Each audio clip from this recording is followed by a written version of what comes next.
Greetings and welcome to episode 254 of the Words About Games podcast, the weekly video game news and culture discussion podcast for Words About Games. I'm your host, Amy Kate Alexander, joined this week by the 3-star champ himself. I got the number right, cool. David Moody. Howdy doodly doo, ladies and gentlemen. How are we all doing this evening? Because, ladies and gentlemen, it's Friday. You know what that means. What have you got? One of those things on your glasses where you put them around your neck and it hangs them around your neck. Yeah, I just haven't got it right round like I normally should. I just noticed them and I was fascinated by it. Aw, Moody's a granddad. Well, I feel like it every day, so. Really? Well, not really, no. No, I didn't think But I'm at college, yeah, because I'm basically the oldest person there. That just means you're cool, right? When we're younger, we're idiots. We're not cool. We're not cool. We think we're cool. And we think we're like, oh, like, it's all downhill from here, you know, when you're in your, 20s and shit. And you're like, I am the best possible version of myself. And it's all bullshit. If you're listening to this, and you're in your 20s, and you think you are the coolest possible version of yourself, I got some bad news. You might want to sit down. Yeah. Yeah. You're making terrible decisions every day. Yeah. And you will realize this in your 30s. Yeah. One of the decisions, you haven't got a Bulbasaur. You need a Bulbasaur in your life. Okay, you get one of those, you're perfect. 2, you need the holy trinity of comic books out there: Superman, Wonder Woman, and Batman. I just found Batman. He was hiding for a while. That's what he does, right? It's like something like that. Yeah, hiding on a gargoyle, just waiting for that fucking bastard to just come on, walk underneath the gargoyle. Come on. And if you want to go really nerdy, you need yourself a Goku. Wrong one. Where is it? There it is. Given that, the Holy Trinity is not really a thing in, films, right? Yeah. So you're referencing comics. There's a whole comic series called Trinity, which is just about the three of them. Is DC Comics nerdier than Dragon Ball Z? Because it's more mainstream. Yeah, like Dragon Ball Z was the thing everybody watched my age, our age. Yeah. Like it was always on. What was the name? Toonami. Toonami. Yeah. It was every weekend. It was we're gonna show just all of Dragon Ball Z again. Yeah, something like that. And that was how I watched it. I didn't sit down and watch it like I would as an adult from start to finish, and be like, "Ooh, that was really sad." I just watched a bit of it at one point in the weekend in Toonami and just figure out where I was and watch a bit of this and then a bit of this and then a bit of this bit and then a bit of this. And I put it all together. And then when I was in university and the internet things happened. Internet happened. And I was like, I'm going to watch all of Dragon Ball Z in order. And didn't read DC comic until I was later in life. Yeah. Or comics in general. Yeah, that's fair. It was good though when I did. I used to go for Forbidden Planet all the time. But for board games, I never used to go to the comics bit. I used to go straight downstairs to where all the games were. Yeah. And then when I moved away and didn't have Forbidden Planet anywhere near me, I just wanted to soak it all in when I came back, so I just wandered around the whole thing. And there was these comic book things, and I was like, my friend reads these. Maybe I should start reading them. Why not? So I guess you're talking about the one in Newcastle. Yeah.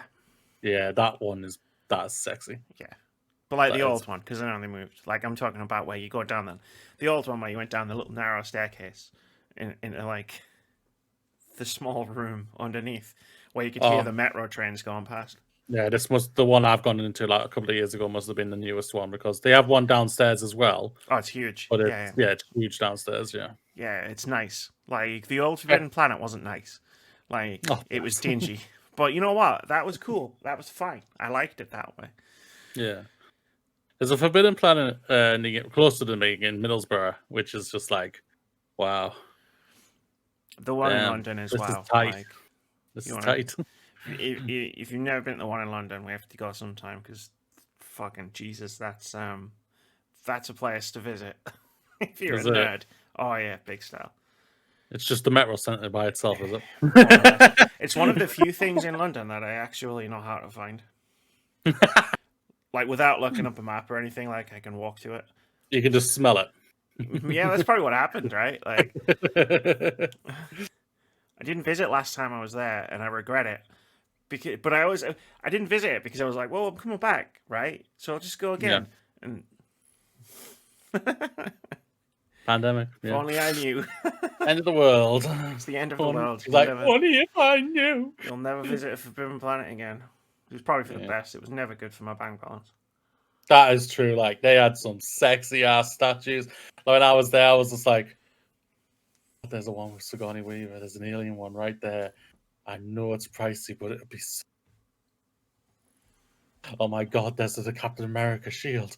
I know it's pricey, but it'd be so worth it. I was trying to see if there's my laundry. Yes, that's why I don't normally turn in my chair.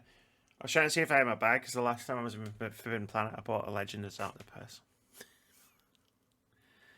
and the PlayStation glass, which I don't have. I have this, the sarcastic PlayStation glass that I sarcastically take a sip out of. I guess you take a sip out of a PlayStation glass, do you? No one's noticed. I pointed it out. No one's noticed at all, no. All I see what you did there. Like, what are you talking about? Just wait, I start playing Resident Evil Village, and I don't know how I'm going to take a sip of this. Maybe I'll just lick it.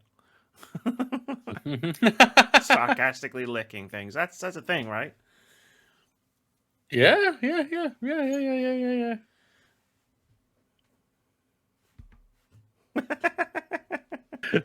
This is the Words About Games podcast. Every single week we sit down and we discuss news and announcements from around the games industry and gaming culture. You notice how I have to take this like sharp intake of breath as I steel myself because gaming culture is just shit. Yeah, okay, we'll use that word. He said it, not me.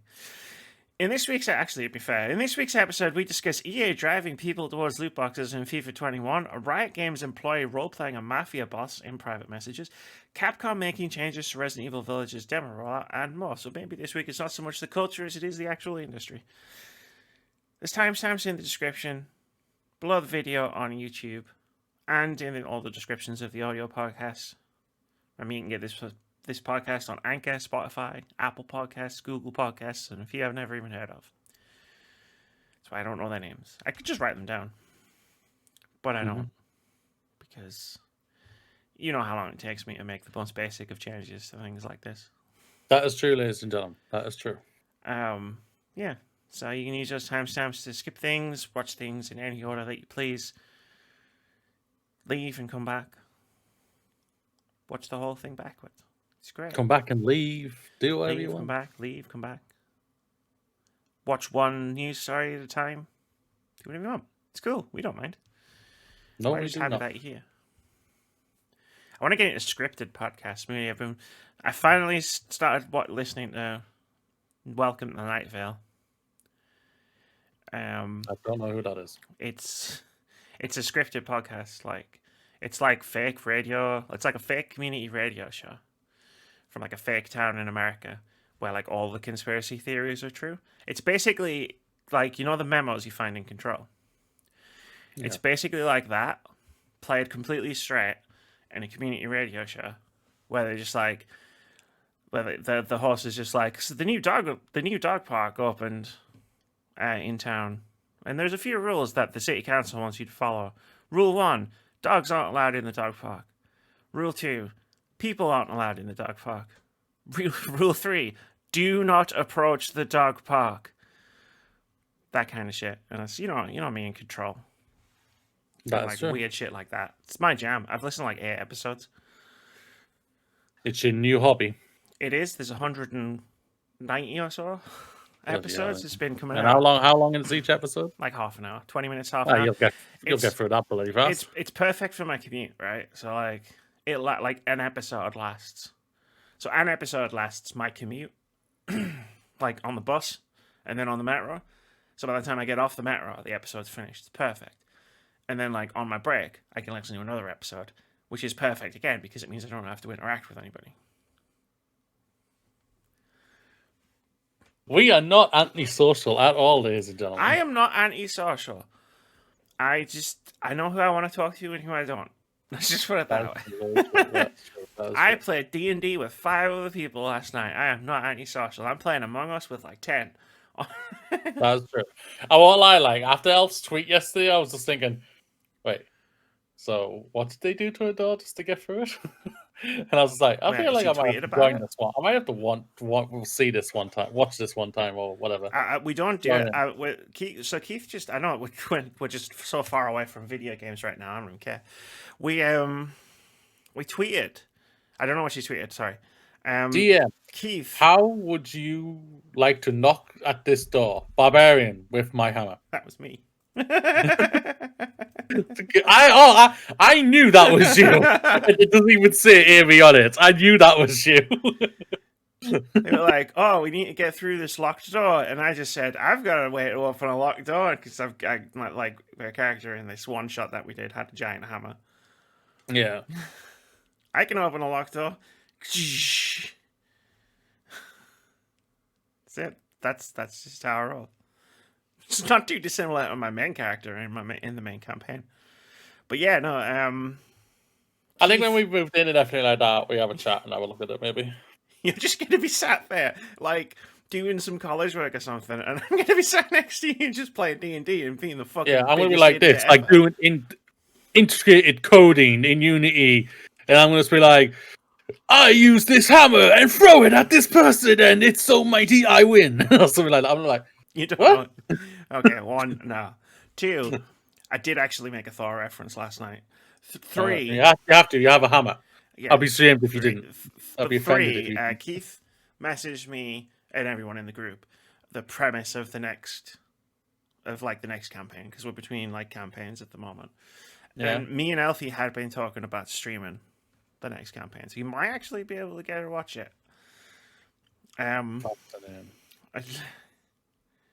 It's there's a popular meme that goes around about Dungeons and Dragons, where it's like how every party starts, and it's like Lord of the Rings, the Fellowship, and they're walking across the thing, and they're all looking badass and stuff. That's how everybody thinks it's gonna go.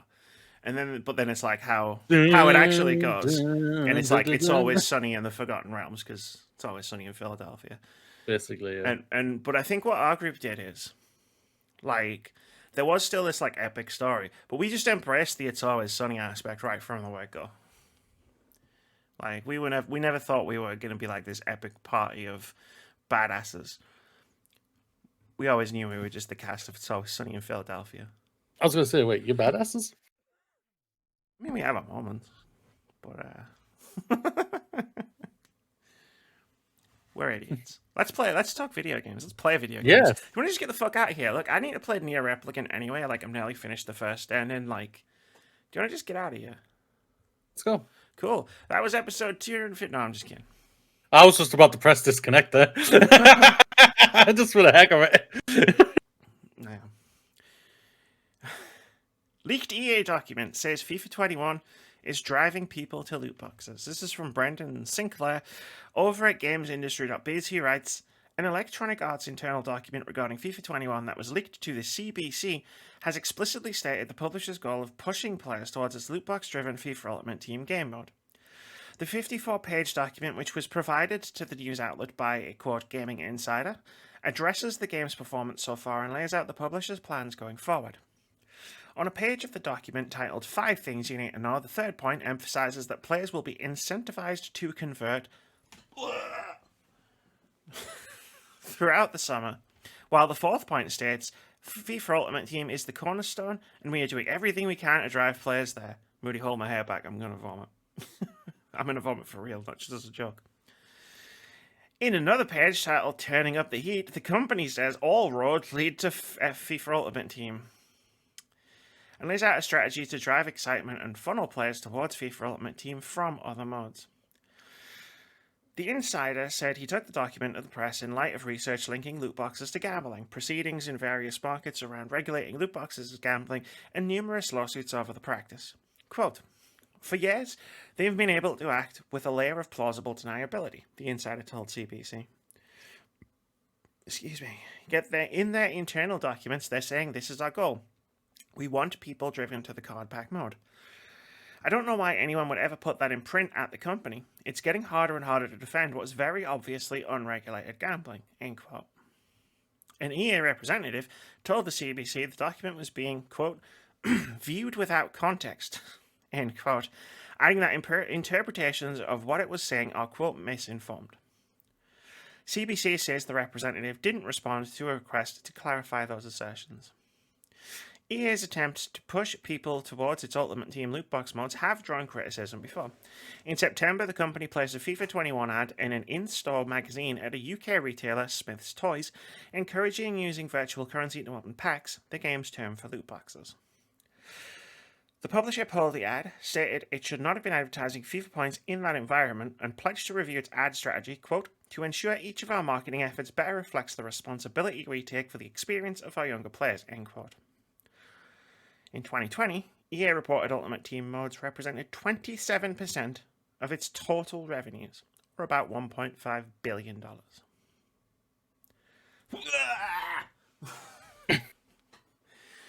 I don't know, I think I'm just allergic to corporate bullshit. Yes. Well, and the words and phrases they use, to say the things that they want. Yeah, the phrases and everything like that does come across a lot of bull. There's no doubt about that.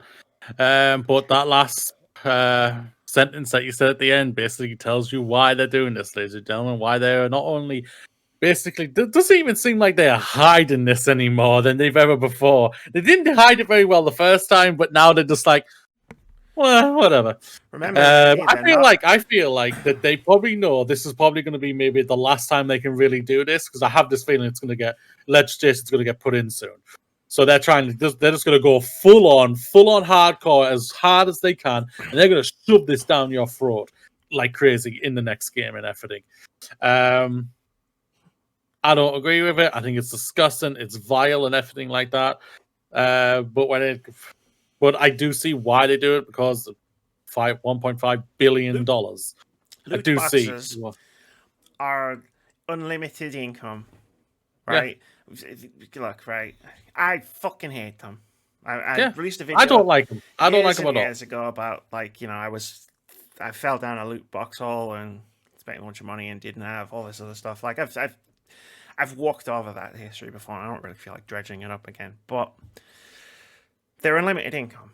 If you sell a battle pass, how many times can you buy that battle pass, Moody? Many times once. You can buy it once until the next battle pass. For some reason, I didn't listen to you properly. I thought you said loot box. I apologize. No, it's fine. No, that's the second answer. You skipped ahead in the script. Not that this podcast has a script. It doesn't. That was a joke. Oh, that's gonna get taken out of context. Where was I? Yes. How many times can you buy a loot box? Once. Damn it. As many times as you want. Try to make a point. As many times as you want. How many times do you need to buy a loot box to get the thing that you want? Fucking shitloads. Like, I want this skin for Reinhardt, because apparently I'm talking about Overwatch now. Like, I want Cristiano Ronaldo. Yeah, I want that guy, whoever that guy is. Then, like, I gotta keep buying the boxes and buying the boxes and buying the boxes and buying the boxes, and maybe I'll get them. And you won't. Like, that's not how gambling works. That's not how the Force works. Which is more or less what this is. I know there's the strict definition of gambling, and loot boxes don't fall into that. It's like, it is. That... You just don't get money. You get randomized so much, and you don't guarantee what you're going to get. This is the thing about it. There's only one fix EA needs to do. That's just put it in to say this is what you'll get. They do that. That whole legislation thing goes away, and they will be fine. And we know this. But they, for some reason, want to keep it. Well, we know not for some reason. Like I said, $1.5 billion and everything like that. But if they just kept it as showing you what you were going to get, that you would, I guarantee you, they would still make $1.5 billion. I'm sorry, but they would, because people would fork out the money for it. Wait, you're guaranteeing me Cristiano Ronaldo? Yes, boom, boom, boom, boom, boom, boom. Wait, you're guaranteeing me Messi? Boom, boom, boom. You're guaranteeing me these players and everything like that? Boom, boom, boom. People will fork out the money to get them, so they can have the best teams for Ultimate Thingy, whatever the hell it's called. Ultimate Team. Yeah, the thing Foot. what has terrible community. Yeah, It's called Foot. Apparently. foot. Yeah, Foot. yeah, foot. It's Foot in mouth. to Foot. Foot in my mouth. Fuck All right. you, twats. I believe that's what it stands for, and that's EA's message to the players. That is, yeah. Yeah, it's a whole. Like I said, they aren't hiding this anymore. They're just like opening up. They're just saying, "Yo, come on, get us.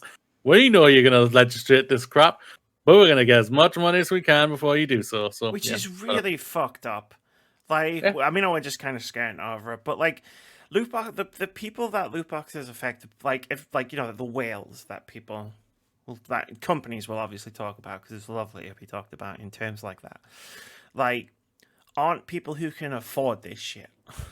like problem gamblers, like who get into massive debt over like their need to gamble, like people who spend excessively on loot boxes a lot of the time aren't people who can afford to spend on loot boxes. They're just stuck in the system. Yep. And the fact that they're cranking the lever as hard as they can because they know they might not be able to crank that lever very much anymore, so they can get all of this money before they have to find some other fucking morally dubious bollocks way to get money out of everybody. And let's just be frank, shit. Alan. They will probably already know what their next thing is after this. They're just waiting for this to be stopped and then for them to move on to that, and it'll take legislation years for it to be put into place, so they're holding back on it, knowing blah blah blah. That's all it is. Yeah, and like I've always said about this stuff, it's like, oh well, I can ignore them just fine. Maybe people should just ignore them, like microtransactions, and in this case, loot boxes, aren't put in games as an option. Like, they wouldn't put them in a game if they didn't want people to buy them. Like, there's this really weird disconnect in the discourse around like microtransactions and loot boxes, or it's like, oh, they're just there in case you want to buy them, just in case you want to buy these things. Like, that's not why they're there. They're there because the company wants you to buy it, and they will do what they can to get you to buy it. Otherwise, what's the fucking point of it being there? And that always annoys me. I was saying, oh, well, just don't buy it then. Anyway, I'm taking a dramatic sip. Should I really slurp it, just for the audio listeners and just so they know? Just be like, no, don't do it. And we've lost all our listeners. I promise I will never do that again. Felt weird as I was doing it. Let's talk about a company that's worse than EA, somehow. Riot Games. Disappointed after weird shutdown notice of League of Legends fan project goes public. This is from Liana Rupert over at Game Informer. He writes, before you continue, shout out to Liana. She's brilliant. She is. I love her. I love her. How much passion she puts into the Mass Effect. I love that helmet she made. She made a helmet, and she's probably even got the one that EA BioWare have got developed and made and everything. But I'm just like, she made one, and it looked badass. I swear to God, 75% of all the Mass Effect content on my Twitter timeline is just Liana. Yeah, I agree. Yeah. And then it's gonna become me. Nah, I'll just mute you. And it's I wouldn't mute you. I would never mute you. I can't. Because then you'd be like, hey, did you see this tweet? And I'd be like, yes. Sorry, I'll hold my phone. What did he say? What did he say? Grab. Also, she wrote this really cool thing about one of the characters in Dragon Age this last week that you should read. It's really good. Anyway, she wrote, the League of Legends community was riled up earlier this week when a fan-driven League of Legends project was shut down by Riot Games. While shutdown notices are nothing new, what caused the widespread disharmony was how a Riot representative approached communication with the project called Chrono Shift. Under the name Riot said, the representative was incredibly off-putting, needlessly aggressive, and honestly, really cheesy. When the email correspondence went public, the community reacted, and now Riot Games is responding to how the employee handled the entire situation, claiming a sense of disappointment over the encounter.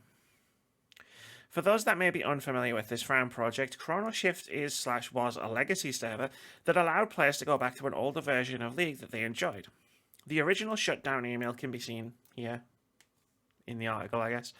But further correspondence reveals straight up weird old school mob verbiage, making the entire exchange about a legal notice inappropriately comical. And then I borrowed from the Eurogamer's article because they just had a screenshot on Game Informer of the thing, and I didn't want to just read the whole exchange.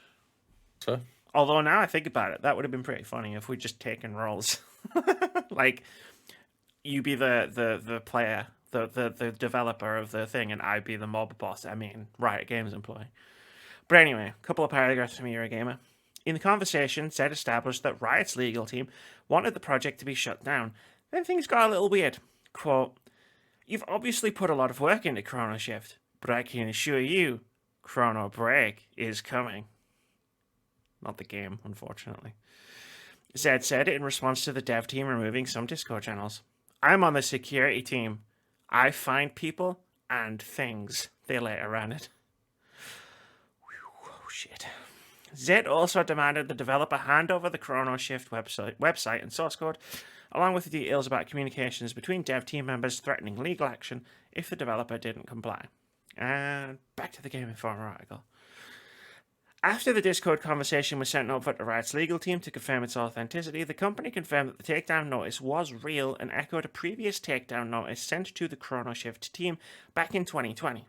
That being said, the way it was handled is anything but what Riot was wanting, saying, quote, regarding the exchange with Riot said, we're disappointed with the tenor of the conversation and we'll be addressing this internally. We often attempt good faith reach outs prior to issuing legal documentation. In this case, however, given the Chrono Shift team's response, we have proceeded through more formal channels. End quote. Additional context from one of the members that worked on Chrono Shift shows less of an angry reaction from their team and more of a disappointed one.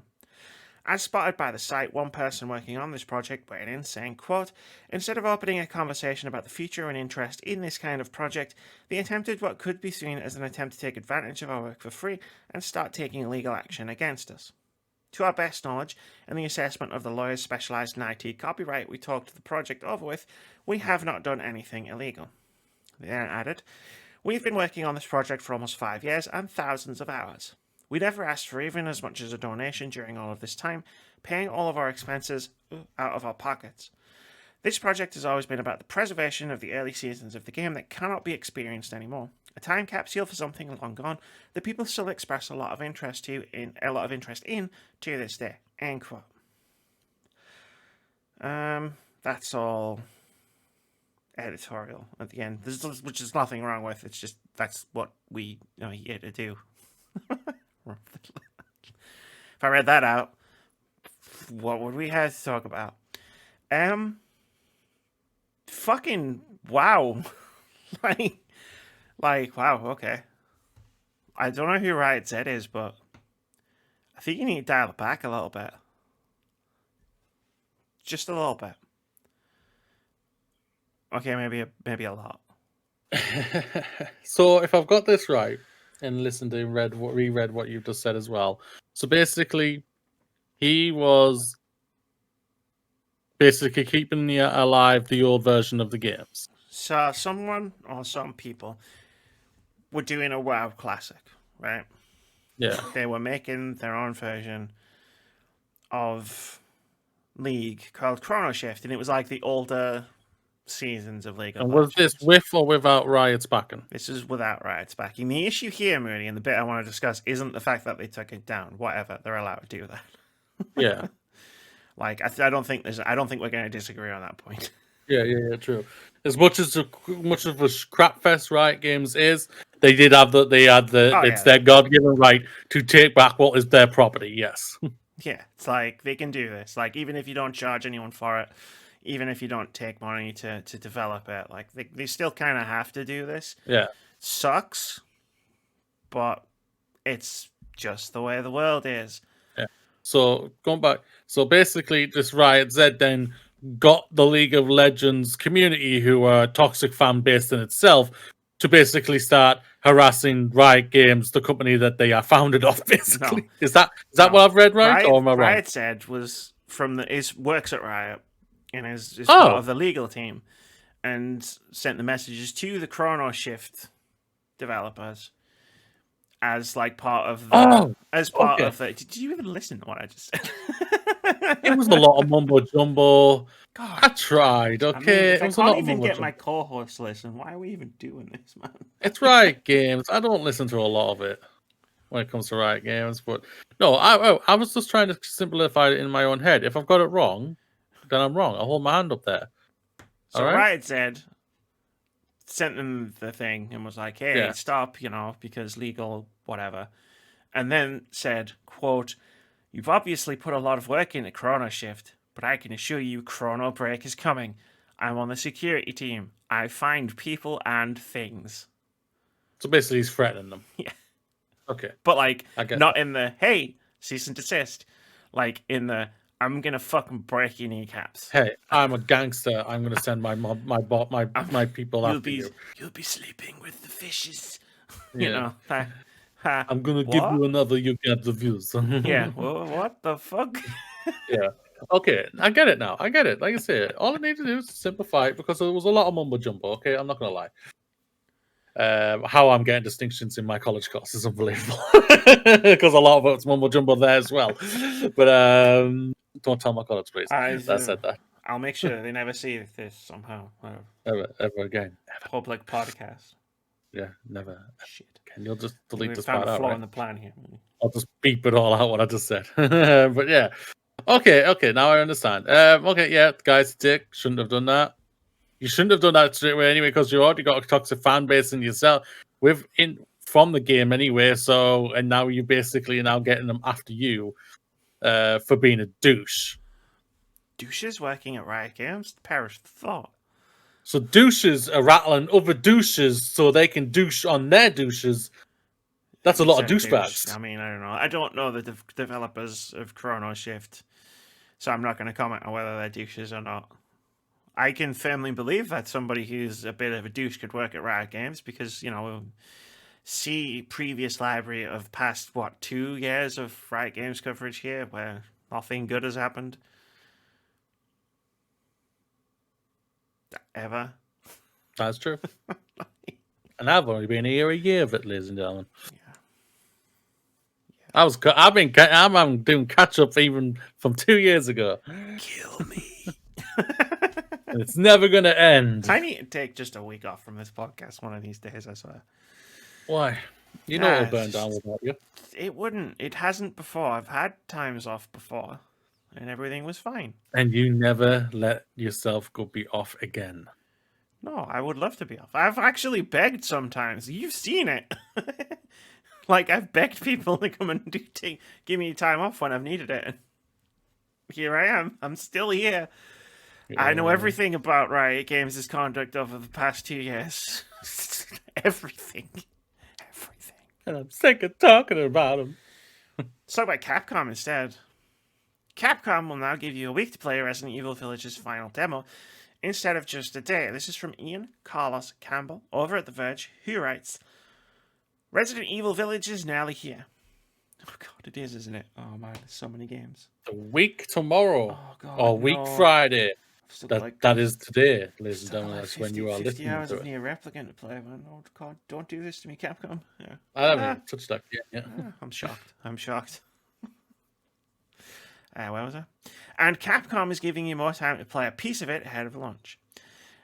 The studio originally announced that players on Xbox, PlayStation, and PC would have access to a 60-minute demo this weekend for just 24 hours, But after fan criticism, Capcom has extended the demo's availability to a full week.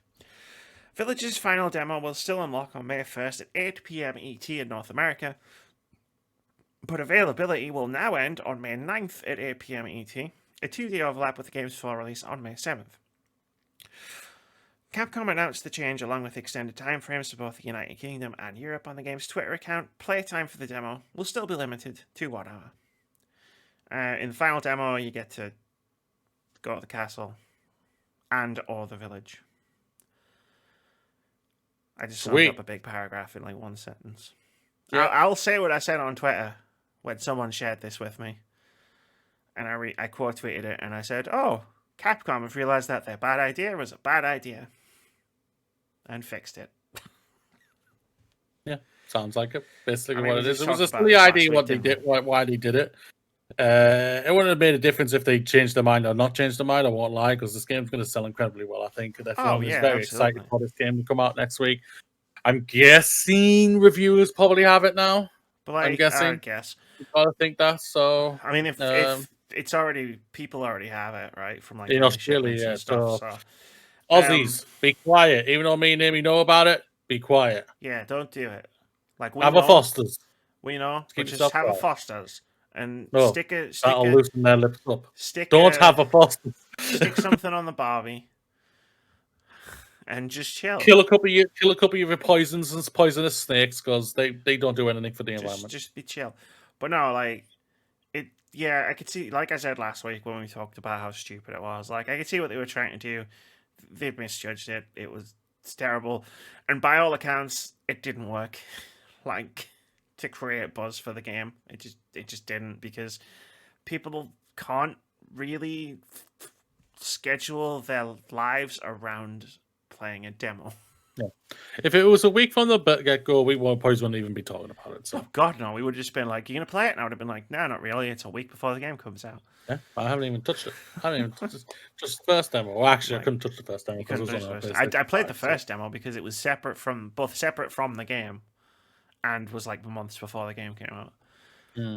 Not like a week before the game came out, and a part of the game.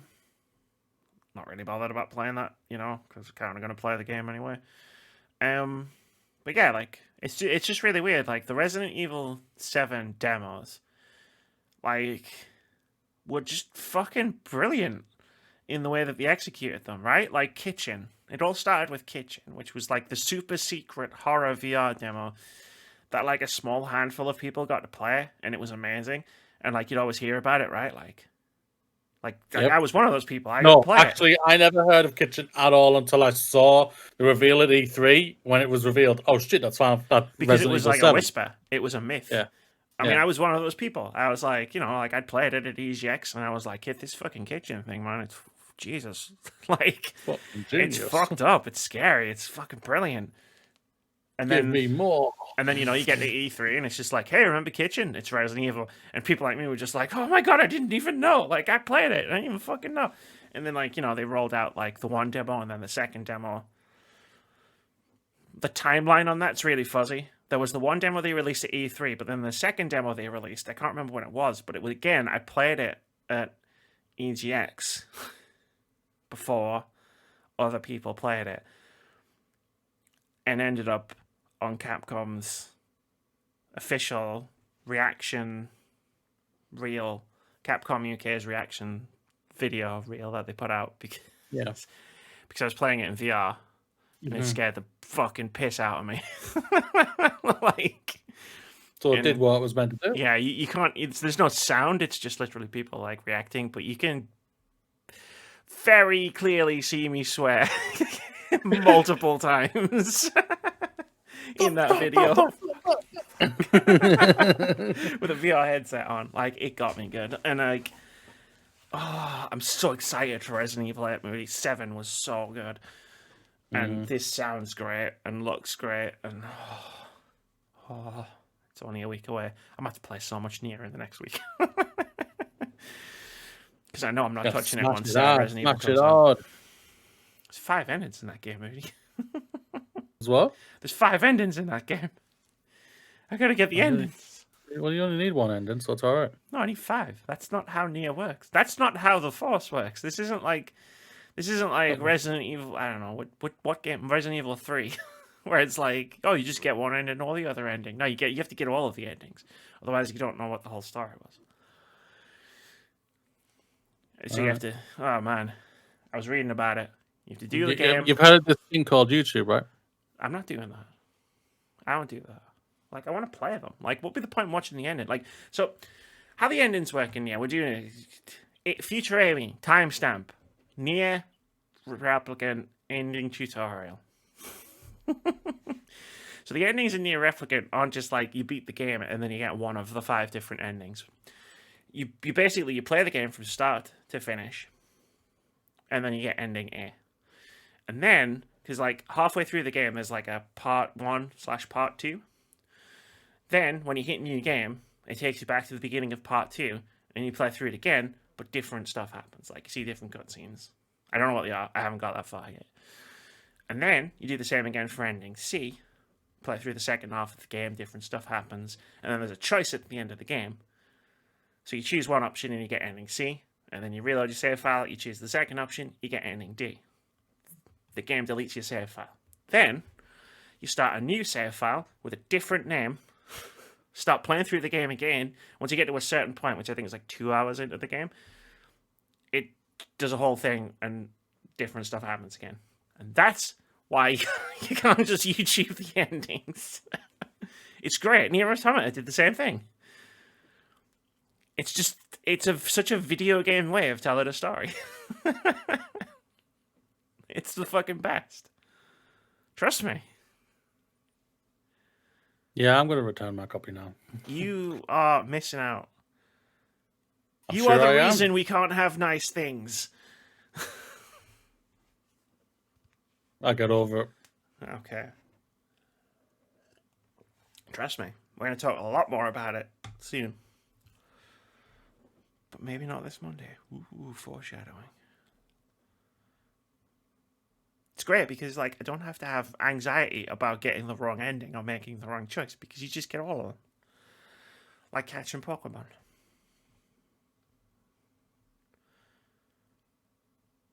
Don't dare insult Nia. I'll kill you. You just made me basically fall asleep, so.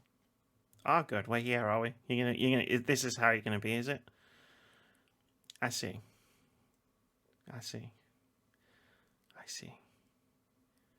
For audio listeners, you all can't see my face right now. I'm going to kill him. He's getting it all out of his system because I know I'll just fucking choke him out when we're living together.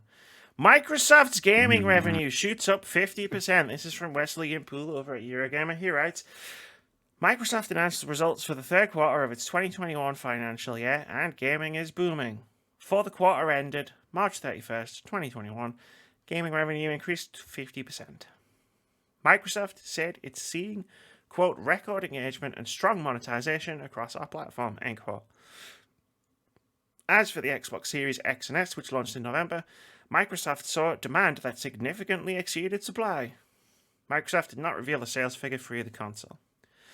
Xbox hardware revenue grew 232% in the quarter, which you'd expect compared to the same quarter last year, which was a time when most were holding off on buying a new console in anticipation of the release of the Xbox Series X and S. Of note, Microsoft is now including Bethesda and ZeniMax in its figure for Xbox content and services revenue, which grew 34%. This was driven by strength from third-party titles, Xbox Game Pass subscriptions, and first-party titles, particularly Minecraft. Speaking of Minecraft, Mojang's game continued to do stunning business for Microsoft. Minecraft had nearly 140 million monthly active users, up 30% over a year. Creators have generated over $350 million from more than 1 billion downloads of mods, add-ons, and other experiences in Minecraft, Microsoft said. This is not including activity outside Microsoft's own marketplace. Wow. So that did include on PlayStation or Nintendo.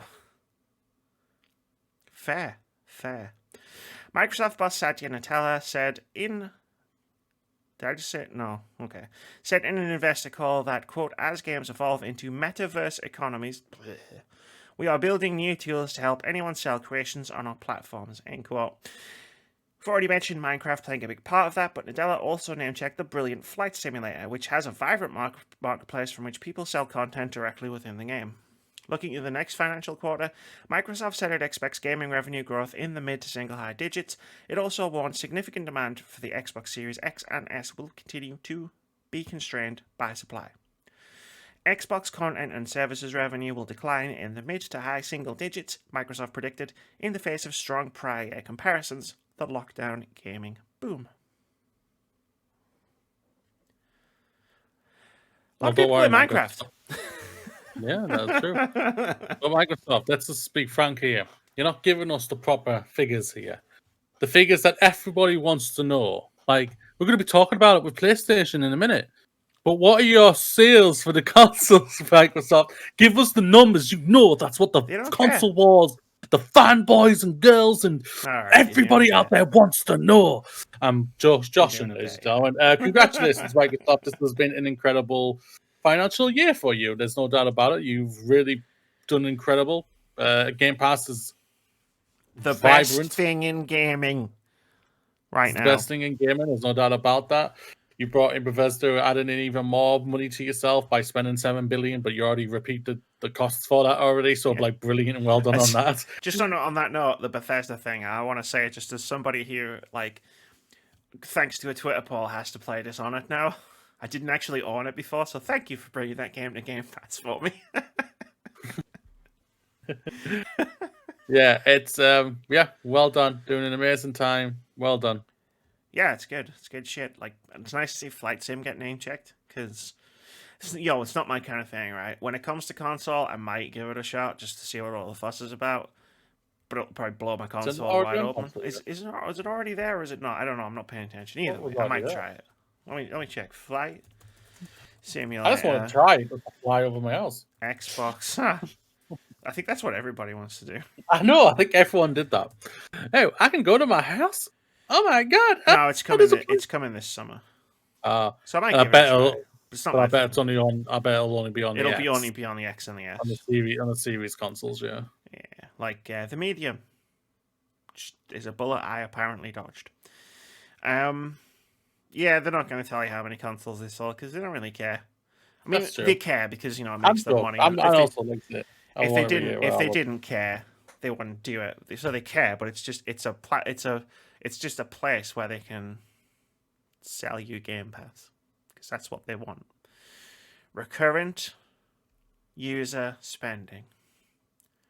At some point, they're going to launch the USB stick that I've been talking about for a couple of years now that plugs into your TV. Yeah, might not be a USB stick. Add into the metaverse of economies. Here's how cheap it is to get into the Xbox ecosystem. Boom, 30 quid again. Just plug it in your TV. Clonk. Get Game Pass with it. That's it. You're not wrong. What's the cheapest PlayStation? Coming. 360 quid. What's the cheapest Xbox? I like 40. I think it's coming. There's no doubt about that. Be nice. Speaking of PlayStation, be cool to see it at E3. But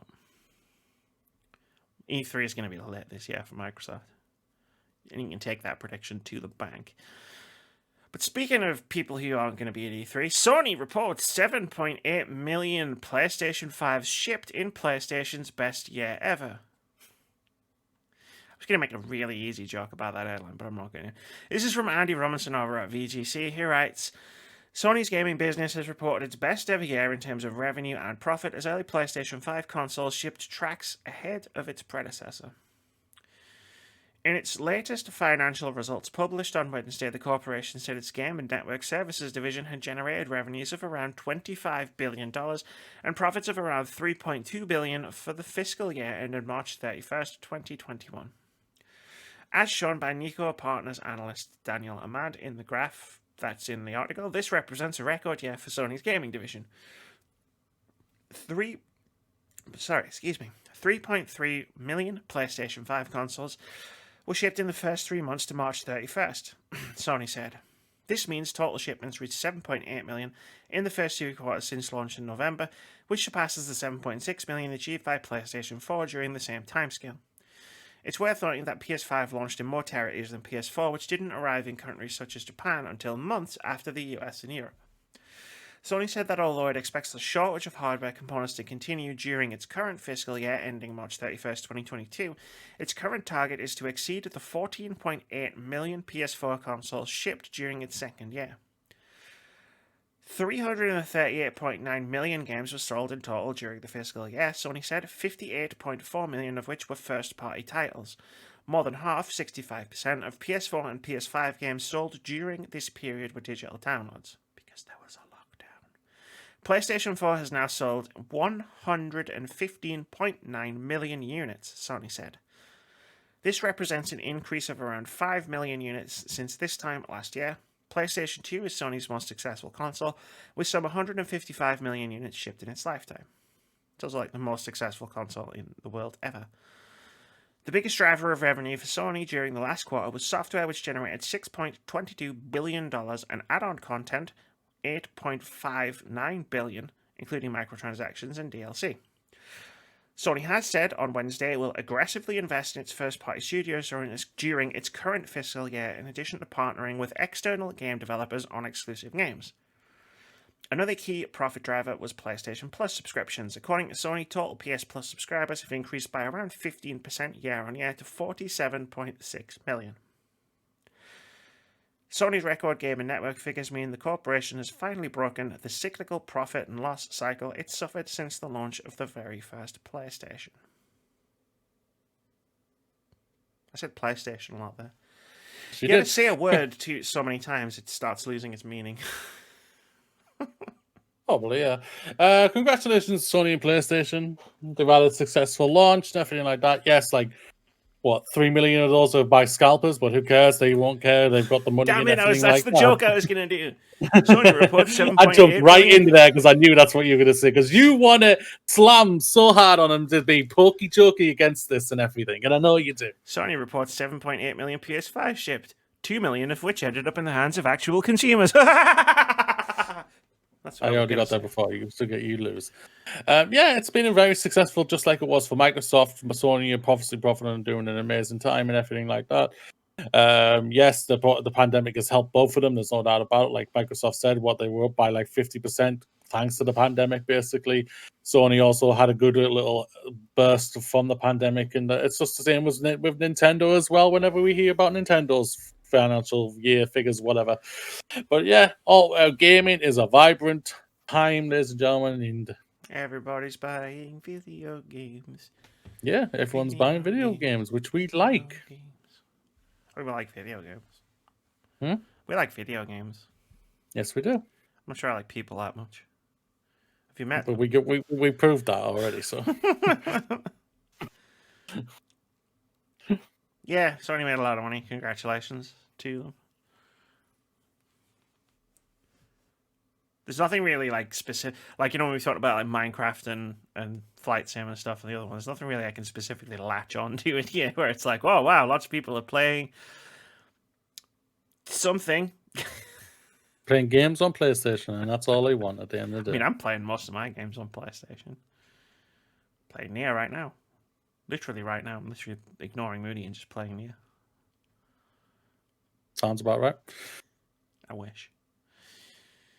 Sony said on Wednesday it will aggressively invest in its first-party studios during the current fiscal year. I mean, yeah, right? Like, yeah. To what I can tell, a lot of the studios... Right? Well, that's a given, right? Like, yeah. To what I can tell, a lot of the studios, even though there's, yes, we've already talked about that, a lot of them are also doing like sequels or remakes of their games and everything, but a lot of them are also doing new IPs. We just don't know when those new IPs will be coming. And so, good luck to them. I know, Juckman, I heard you. I saw you thing just a couple of days ago. You got an outline for Last of Us Part 3. I don't mind you taking your time. Don't worry.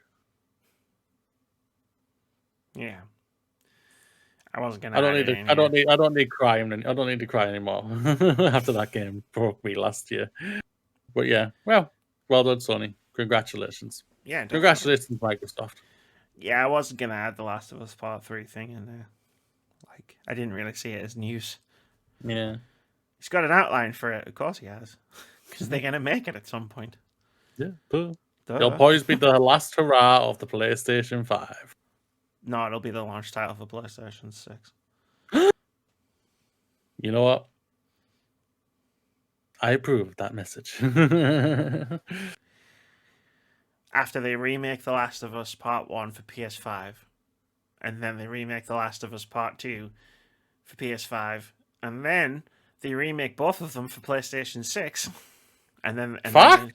and then they do The Last of Us Part 3 Yeah. for PlayStation 6, and then they remake all three of them for PlayStation 7. You got it, Amy.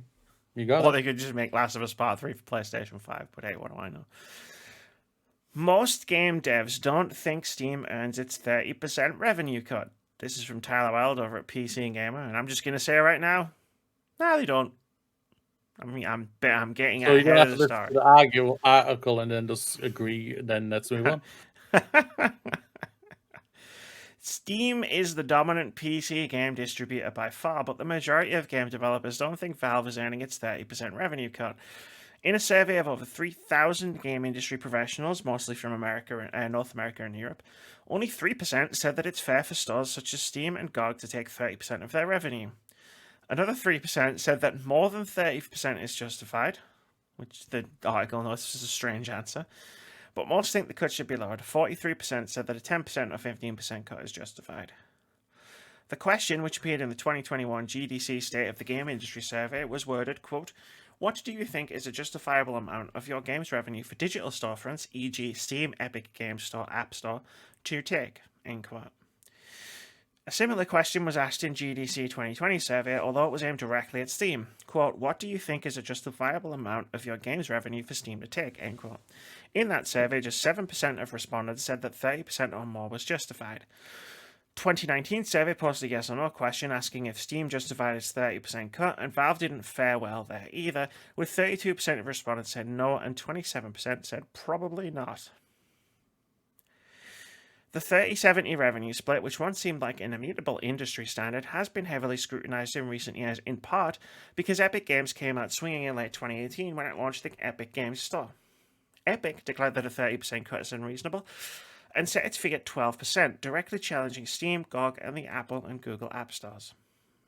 Epic's competition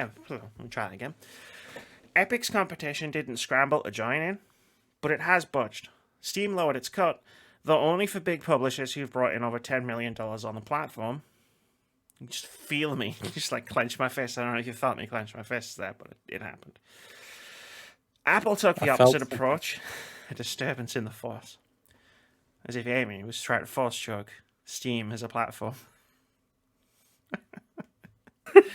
Apple took the opposite approach, favouring small iOS developers by halving the 30% App Store cut for those that earn under $1 million in revenue per year. Google's Play Store will follow suit this year. And I was just reading on Twitter, like right before we started recording, Microsoft have just announced today that they're doing it on the Windows Store. They're lowering their revenue cut to 12%. Literally just read it. GG. Well done to them and everything. Yeah, I think this is the story that's been going on for a while, man. Since basically the Epic 12%, the cut and all like that happened. I agree to the part of like Steam's cut is now looking more unreasonable. I think if there was no other competitor out there really of big significance, because Steam was the big significant. Yeah, I know you had GOG and all like that, but Jesus man, they never really hit the mark or anything like that. When it comes, Epic has come out and they came out bloody swinging right off the bat. Yes, I know people are very mixed on like the UI and how they did things and everything, but no, that's slowly changing over time. And you always have a deal on Epic every single freaking time, and it's amazing. You get free game bloody every week with the bugger. Yeah, the developers deserve more money, and no offense, than the streaming sites. I'll say that right now. They're the ones who do all the work. Streaming, yes, you deserve some money for putting it on, but you don't deserve the big chunk. You don't deserve the big chunk that I think you deserve. Steam, get with the times. You can reevaluate and readapt, because at the end of the day, it's not going to hurt your quarter that much, and we know it bloody isn't. Steam will knock them out of business if it offered a 10%, 12% like revenue share instead of 30%. It can't. This is the thing about it. It Steam doesn't need to Steam drop could too take far. zero money from the developers selling the games and probably still make a fucking shitload of money. Yeah, this is the thing about it.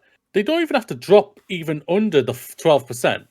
They could just drop to something close, and people will be people will still say, "Oh, it should be down to 12 or anything like that." I was thinking potato for me. Then I would just say, "Oh, they've dropped it. It's something. It's better than nothing." At the same time, nah, they're a massive, gigantic, multi-billion-dollar corporation. Like they can afford to set it at 12% and anything else. Like Epic Games just proved that anything else just. I mean, they could go lower. That'd be hilarious, right? Like if they set it at 10%, just be like, take that, Epic. that'll probably what would happen. Steam would drop the 12, and then Like- Epic would drop it to 10. If they dropped it to 15, you'd just be like, why can't you just? It's only like at that point, it's like it's 3%. You're just being spiteful now. Like, would be my reaction to that. But at Like, the same time, I would still say, well, good for them for at least doing it. I guess I just don't give companies the benefit of the doubt because, especially ones that I've seen do incredibly terrible, shitty things like Steam, I just don't give them the benefit of the doubt. I can't. I'm incapable. I've seen too much. I don't give a. I've been through the looking glass. Yeah. If anyone thinks I'm coming across like I would be giving them the benefit of the doubt. It's not my intent. No. It's not how I'm meant to come across. What I'm saying is that at least it's better than nothing. That's how it is for me. Saying. Yeah, I mean, I agree with what Amy's saying. Like they are still not a great company, and they've done some really shitty things, which they should be basically looked at properly and everything. But sadly, they don't. No, if I thought you were like that, like what you've just said, you wouldn't be sitting next to me on this podcast. I'm just gonna say it out loud. Like, I don't mind disagreeing with people on the podcast for like, I get it. I'm just throwing out my thoughts on. Oh yeah, I know that. Yeah. But I know sometimes I can come across in a certain way that doesn't make me look great. Sometimes Sophia tells me all the time. So I mean, I ranted for like 10 minutes last week about remakes and remasters. And once the episode was over, like, and we were done, and I was editing and uploading, I was like, why did I go on for that long? It doesn't even bother me that much. Like, sometimes you just go for... Sometimes, right? And like I said at the top of last week's episode, I was having a bad day. You did. Like, and sometimes it's just like it's an annoyance, right? Like my thoughts on remakes and remasters and whatever, it's an annoyance. But it just, when something just hits at just the wrong moment, it in just the wrong way, and you spend like 10 minutes ranting about it. I should have left you to do the first story rant last week, shouldn't I? With that guy from Days Gone. I should have just left you because I started that first, and then you were like, "Oh, Moody, the Moody man, yeah, Moody Unleashed, Moody Unleashed." And then we got to that part, you were just like, I should have just let you go against that guy. Like, I was even thinking about it. I was like, I'm literally the next fucking day. I was like, "Ooh, cool, Nier Replicant's here. I can't wait to play it." Which is this remake of a game. Everyone could be playing another remake in 2 weeks' time. I stand by a lot of the things that I said.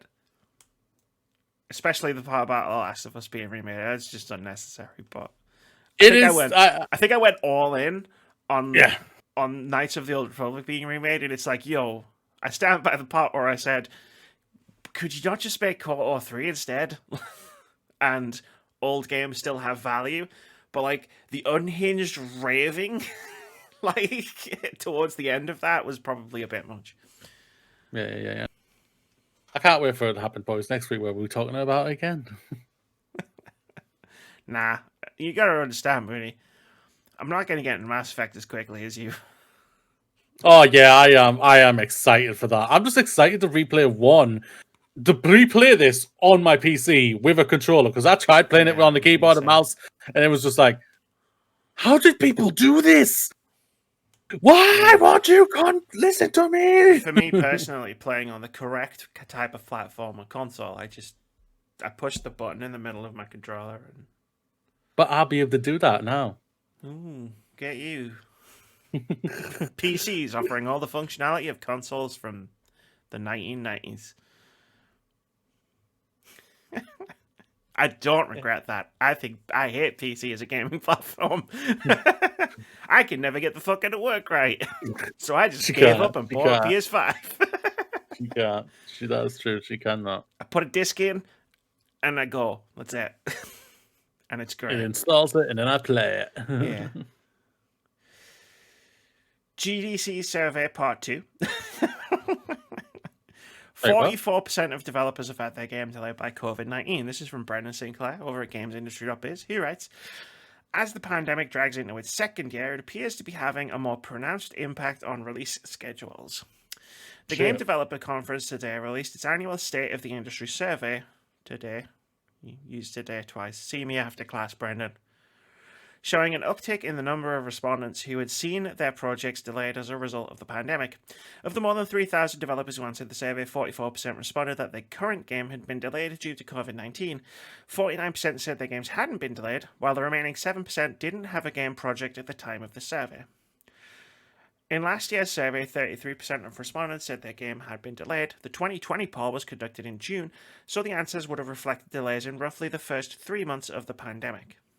Despite the delays, many developers are actually finding themselves more effective when working from home. When asked how remote work has impacted them, 35% said it greatly or somewhat increased their creativity and or productivity.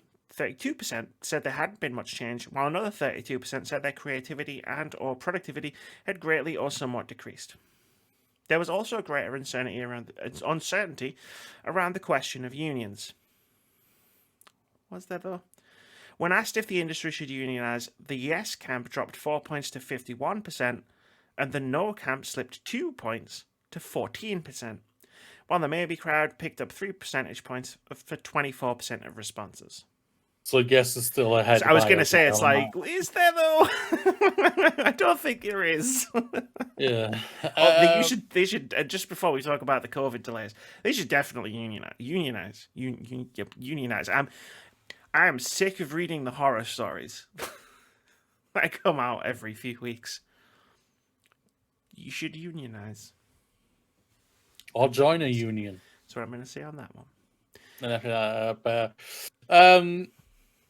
No shit, like I said, like you called this a while ago. You called this ages ago. April 2020, and I think. It is no surprising or anything like that. Come on, ladies and gentlemen. The pandemic hurt a lot of people and it slowed a lot of things down.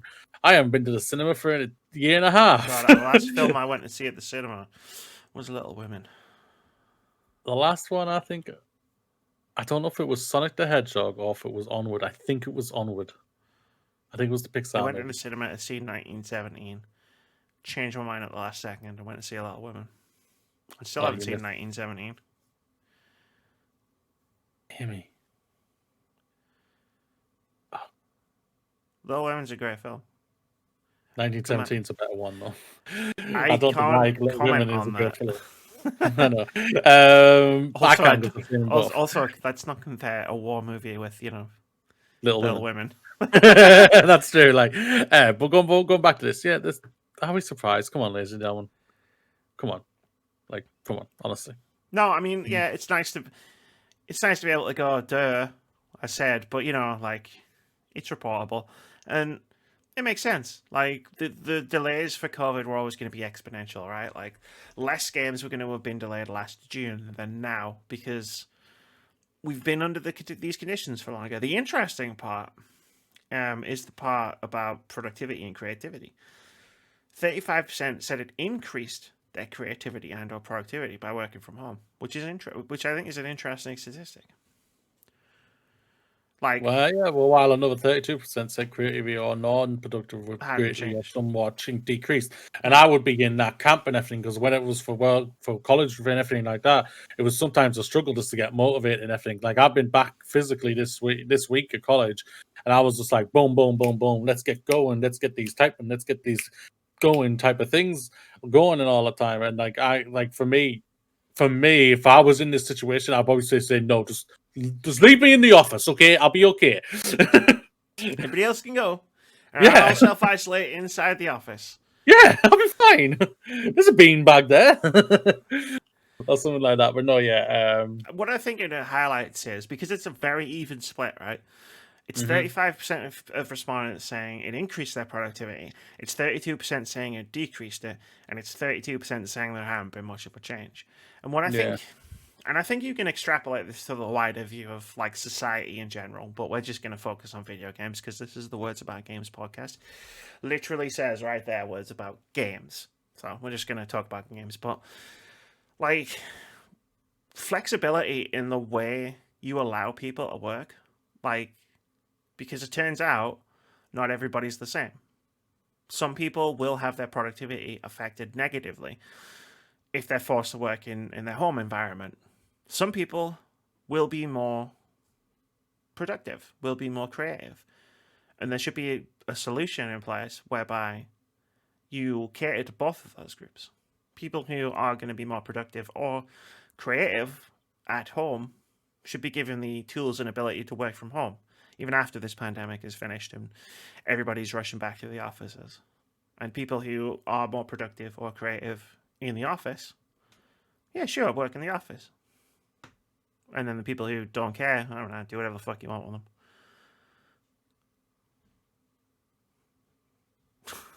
Right? No, but yeah, what you said is spot on there. Like, we're all different and everything like that. Everybody's different.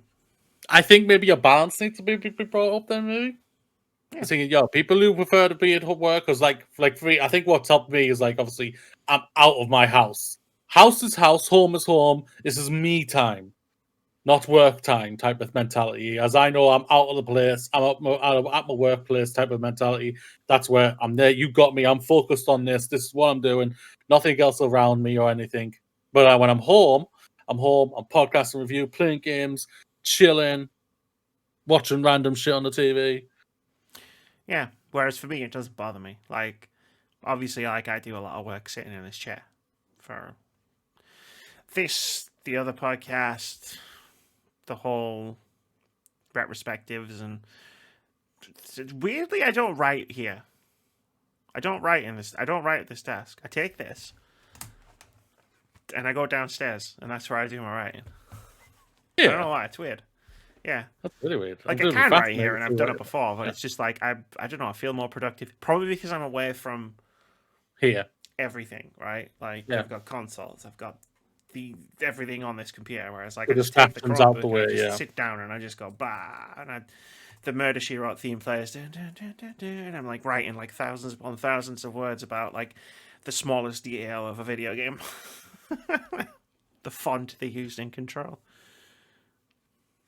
which I deleted and didn't put in the video, and I'm not releasing the AME cut of that video. Release the AME cut. No, there's a reason. There's a reason we cut these things out of things. But longer is better, Amy. No, That's it's not. what the Snyder Cut proved, so right? Not. Oh my god. No. I just want to reiterate this the Snyder Cut sucked. I've never seen it, but you know what? Do you know what didn't? Do you know what suffered greatly for being long that I have seen? The Hobbit films. They would have been better if they had been shorter. Yeah. And directed by Guillermo del Toro. Unlike the Lord of the Rings trilogy, which is better by being longer. It's an amazing thing. 66% of gamers are more likely to play socially responsible games. Oh, look, it's Survey Part 3. This is from Brendan Sinclair over at GamesIndustry.biz, who writes, socially responsible causes are a selling point for most gamers, according to a new Accenture survey. The consulting firm released excerpts from a survey of 4,000 people from China, Japan, the US, and the UK who play games at least 4 hours a week. 4 hours. I played more than 4 hours today. In which they were asked to indicate how much they agreed with the following statement. Quote, I am more likely to play a video game if the game design company is socially responsible, e.g., they are involved in environmental sustainability efforts or are a champion for marginalized communities, end quote. A total of 66% said they agreed, 39%, or completely agreed, 27%, with the statement, with another 26% being neutral toward it. I just shat out of that sentence for no reason. That left 9% having a negative reaction, with 6% disagreeing and 3% completely disagreeing. Other statements with a majority of respondents in agreement included, quote, "It's easy to find the right community within online video games," which had 67%. "COVID-19 has caused more of my social interactions to be conducted via gaming," 74%. And "I expect online gaming to become a larger part of my gaming experience in the future," 73%. Beyond that, 44% of respondents agreed or strongly agreed with the statement, quote, "Video games provide a safe outlet for trash talk," end quote. I suppose I can't really disagree with that either. There's trash talk, which is just fun Which is trash fun. talk, or there is bad trash talk. There's a line. There is a line. There's a line. Yes. What we do on a Saturday night, that's the good kind of trash talk. Yeah, that's true. Me screaming, I still haven't seen it. oh, what? You've been up. You've done nothing all week. So you remember Stop when I playing said Nier all the time? Do you remember when I said, like, as soon as once the controls video is done, I'm switching away from Premiere because it sucks. It's a terrible piece of software that no one should use. Like, I'm doing it, I'm learning it, but it's obviously slowing down, like, editing proper videos because I'm learning how all of this works in a new environment. And the Among Us highlight reel video of us, me, and you for the last few weeks is going to be complicated. They didn't want to do that. There's something complicated on practice on it, so I'm getting to it. But anyway, 66% agreed I'm more likely to play a video game if the game design company is socially responsible. E.g., they're involved in environmental sustainability efforts or a champion for marginalized communities. I mean, it drives my decision making. I'm not going to say it doesn't. It drives it in both directions, right? Like, yeah, that's why I didn't play Cyberpunk. That's why I do sometimes pick up other games that I would have otherwise not picked up. An example of which escapes me right now. But I'm sure I'll think of one eventually. One of your indie games. Usually my indie games, yeah. I like supporting little developers. Mm-hmm. Yeah, I agree. I'm the same there with you and everything. So. Yeah, I mean, terrible people are loud, and sometimes that can distort the perception of like how many of them there are. That's why we're all very particular when we're in a chat with. Oh yeah, big style. We all join in with people that we know and everything like that. No, I'll never play a game with randoms. Like I will, but I also won't communicate with them. I remember when I did what did I do a review of a couple of years ago? Dauntless, right? I was doing a review of Dauntless, so naturally I was doing my thing where I was capturing footage. And Dauntless is a multiplayer Monster Hunter, basically. Like, it's a live service Monster Hunter type game. And I was doing the footage, edited it together, like, did the script and edited, put it all together. And then I was doing the final watch through, where I sit and watch the whole thing all the way through. And one of the clips, you can actually go, if you go on the YouTube channel and go and watch Dauntless, you'll be able to see this in the video.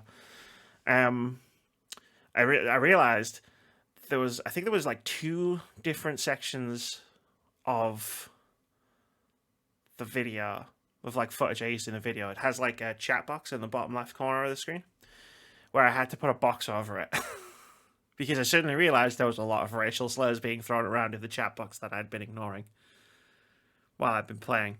And I was like, I can take the footage out and put new footage in. But I think I just put a box over it and was like, and I think there's even a note in the video, like, gamers be shit, and I gotta put a box over this because they said things. And it's just like, yeah, that was a thing. Weirdly, I stopped playing the game not that long after that. Not surprising. I don't know, like, it's not the developer's fault, right? But you do get turned off from communities like that. Sometimes. I mean, that's why I think we were talking about you stop playing Rainbow Six, right? Mm-hmm. Now I can totally understand that. Like, Yeah. I used to get messages sometimes. If I had a bad Overwatch game and I was playing with, like, randoms, I'd sometimes get messages on my Xbox. Yeah. Like, DMs and shit, and it'd just be like... Mm-hmm. They just really take you out of the enjoyment of the game.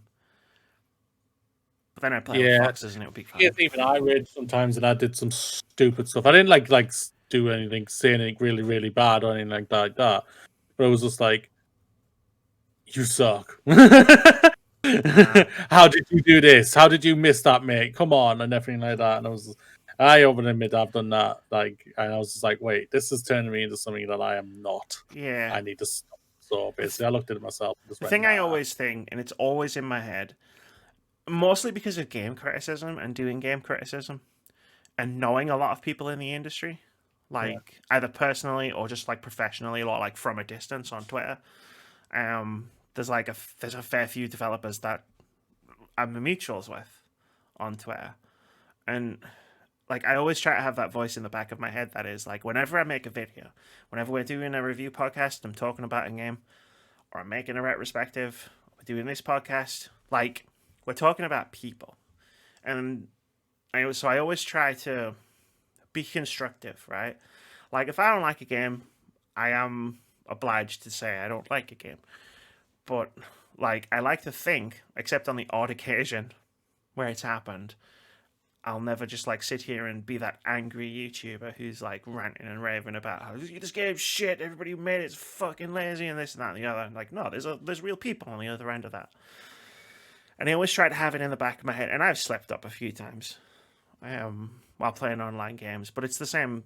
I try to take that same mentality into that of like, there's somebody on the other end of whatever I'm saying, or whatever I'm about to say, and I don't know them, and I don't know where they are. Like, you know, like how would I feel if it was me? I guess is what I always try to. No, embolden. No, it's the word I'm trying to think of. That's how I always try to live. Like when we do this kind of thing, and I yeah, try to take that into as many aspects of my life as possible. yeah. No, I'm right there with you. That got deep. That got real. And I don't like it. What's the next news story? We're fine.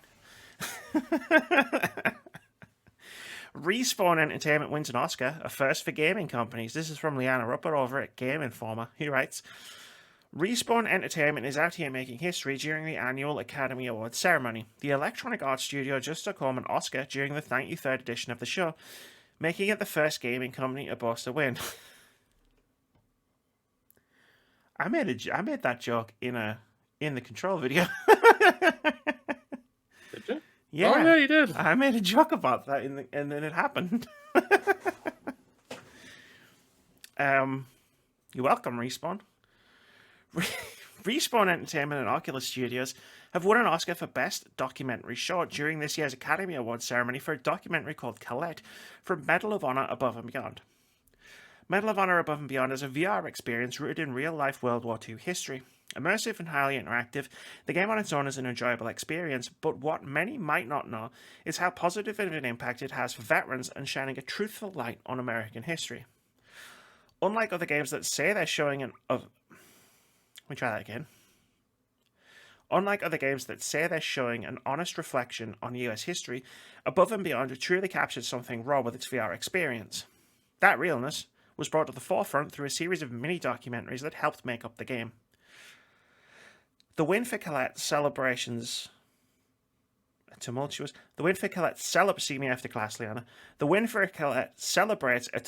tale of a 90-year-old French resistance fighter whose journey led him to Germany during World War II. Quote, we could not be more proud of Anthony Giacchino and the teams working in bringing Colette's story to life as part of Medal of Honor, a video game franchise rooted in history and the retelling of veteran stories to generations for years to come. That was the creative director of Respawn. As we continue to take steps towards further legitimizing the creativity and passion of those in the games industry, we hope this is the first of many Oscars for video game companies who have shown time and again how powerful and impactful storytelling through this interactive medium can be. End quote. And story. This is awesome. Hell yeah. It's cool, right? Like, I feel like what she said. This is starting to draw a positive light compared to other war games. I mean, I think that's a shot at a certain game that's coming out soon. It's had a lot of yes. stories against it right now. Yes, probably. I think that's a shot But, at a few things. Oh, yeah. I could name them all. I'm not going to. I'm going to let Moody talk while I go to the toilet. Yeah, wait. Congratulations, this is fantastic. Well done. It's a shame about the Oscars that they really fucked up the ending this year, and that it really, really, really, really did not have a big viewership. But yeah, Respawn are really throwing in that combination of entertainment where your games are crossing over with the films and doing something important. But creating a documentary now that makes me want to watch this documentary, and I can't wait to get a crack at it. Oh, just great things like this, ladies and gentlemen. That's what you want to see. It's a really, really, really, really good, inspiring story here. And I can't wait to hopefully see more from them. Amy is now back, so I can now shut the hell up. So you can now. So I leave it to you, Amy. Now talk. Oh God, what have you said? Nothing. Okay. See, he knows, gentle listeners, that I'm probably not going to watch it back. I'm just tempted to burn it down. You're going to make me do work, aren't you? No, that's why I didn't do anything. I'll take your word for it. This is cool, and I enjoy it. I didn't play the game. I wish I had. Yeah. I only played one VR game last year. You did, didn't you? Is it because you really, really want the new one? That's cool. That we've been discussing. The Quest, and yeah, it's such a faff to set up a VR headset. That's what I think. I think you may need to talk, and we might see if we can 150 quid each. We'll get a Quest. That's all I'm saying. That's what I was thinking. Yeah, maybe. Yeah. Maybe anyway, we do that. I'd put this one here. It was originally further down, but because it's tangentially related to the company we were just talking about. Titanfall 2 sees Steam resurgence with active players up 750%. This is from Andy Robinson over at VGC, who writes, Respawn's 2016 shooter Titanfall 2 has seen a resurgence of player activity on Steam, with concurrent users up by more than 750% compared to 2 weeks ago. The huge rise in interest around the title seems to be driven by a 75% sale price, which went live on April 15th.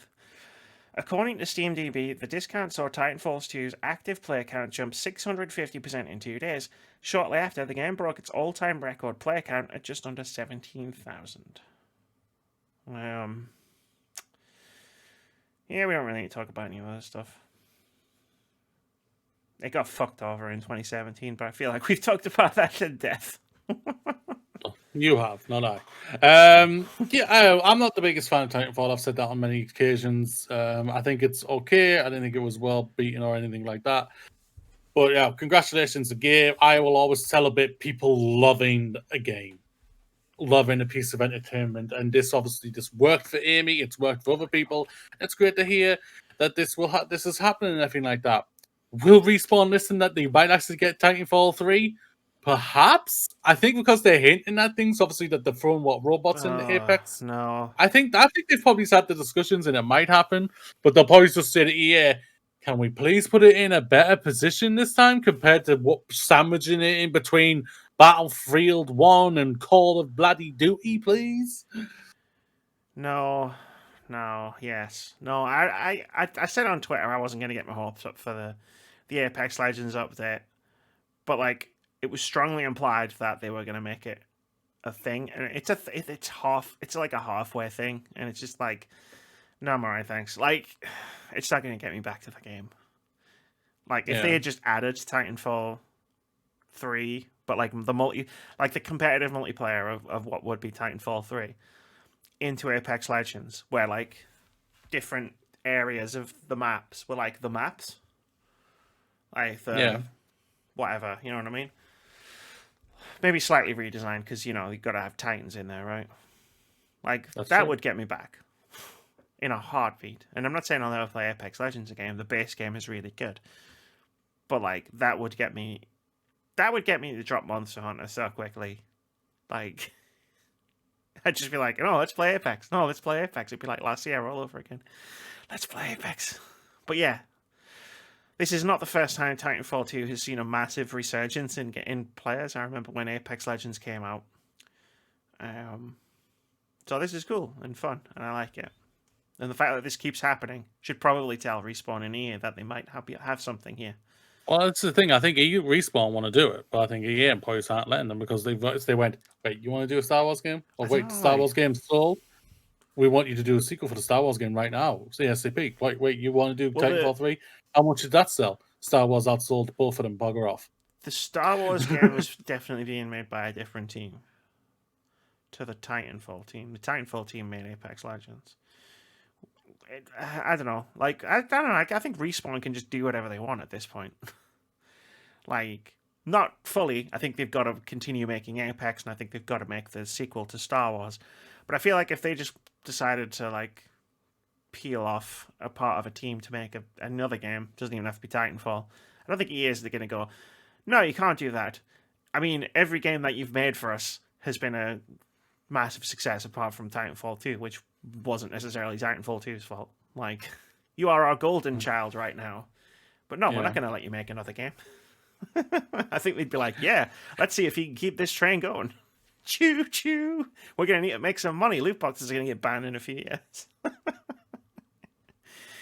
to try and find a new source of revenue. Let's talk about something weird. You in? Super Mario Party's 2 first patch in 2 years. Super Mario Party's first patch in 2 years adds classic modes to online play.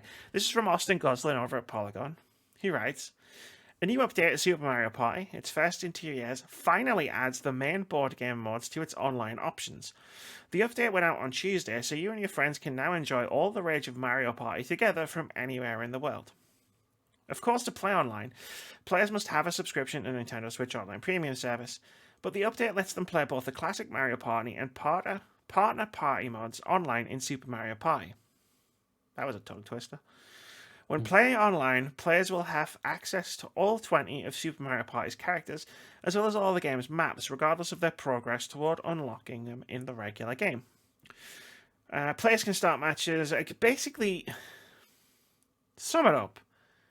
The thing that we all said at the time when Super Mario Party came out was, this game is cool, it's fun, Mario Party's back. However, Nintendo royally screwed up by not putting the board game, the thing that everybody plays Mario Party games for, in the online portion, right? Like, you couldn't play that online. Yes. The main part of the game. And everybody said it.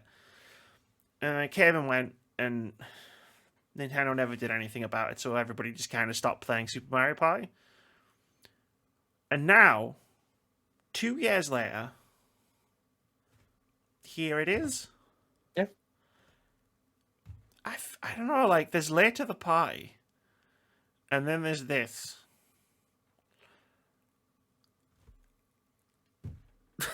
I just put it down to it's Nintendo.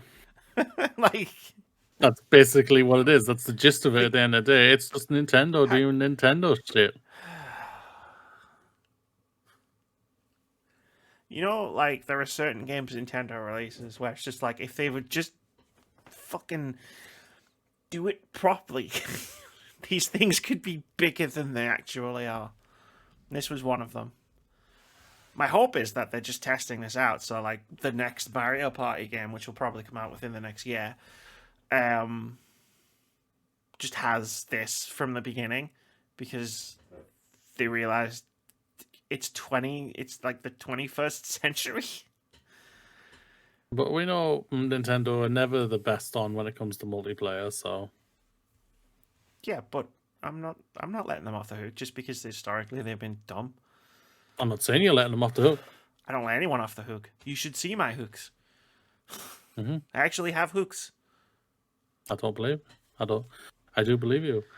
I bet one is for Activision, one is for Ubisoft, one is for EA. One for all the AAA studios. One for Riot. Yeah, it's just it's so random. oh look, we did it. It's like the Capcom thing with the Resident Evil demos. It's like we did the thing that we should have done in the first place, but we finally did it. Oh, what do you mean nobody owns Super Mario Party anymore? Because they got rid of their copies because a pandemic happened and nobody could play it together. How many other stories have you got? Oh, yeah. That's why you should always read the notes before, 1 hour and 35 minutes into the podcast.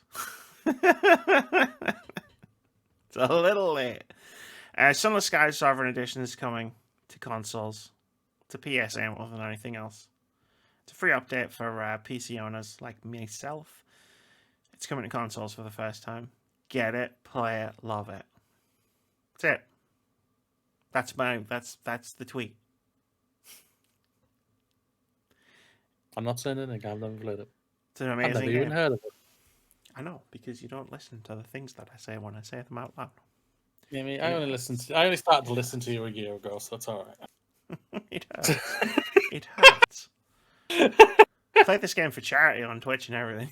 It was like the only charity for 24 hours. Do you think I stayed around for all of it? It wasn't 24 hours. It wasn't even that stream.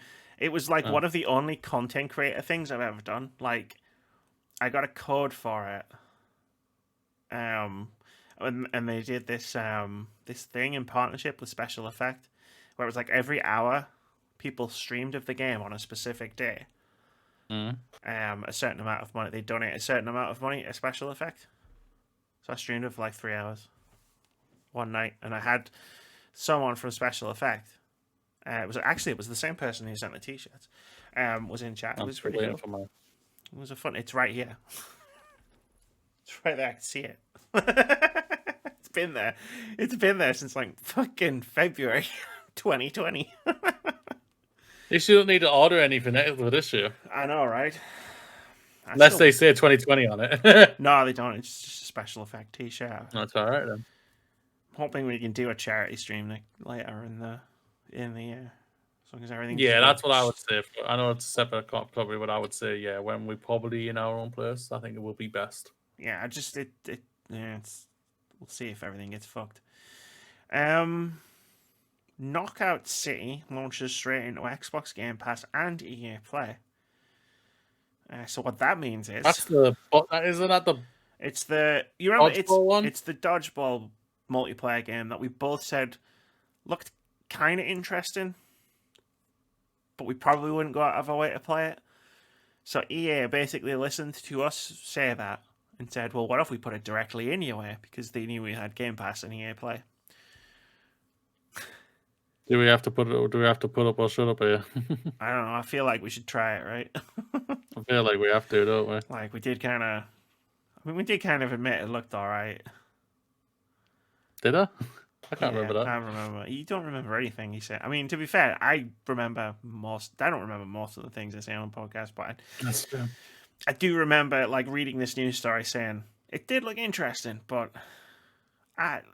basically what he has done is they've basically learned from Rocket Arena last year, right? They brought Rocket Arena out. Nobody played it. Eventually, they had to start giving it away. Because I remember the only reason I played it was because it was a PlayStation Plus game. And then when I played it, I even said, hey, you know what? Surprisingly, this is pretty good. I said it to you. On a podcast. Over like 10 minutes. God damn it. Also, Dragon Quest Builders is coming to Xbox One and Xbox Series X and S. And it's coming to PC and Xbox Game Pass. Like next week. Cool. It's a really good game. Dragon Quest meets Minecraft. You think it wouldn't work? But it actually does. It really does. Yoko Taro. I just want to give this guy a hug. Oh no, I'm going to have to read the full title. Shit. It's in the news story.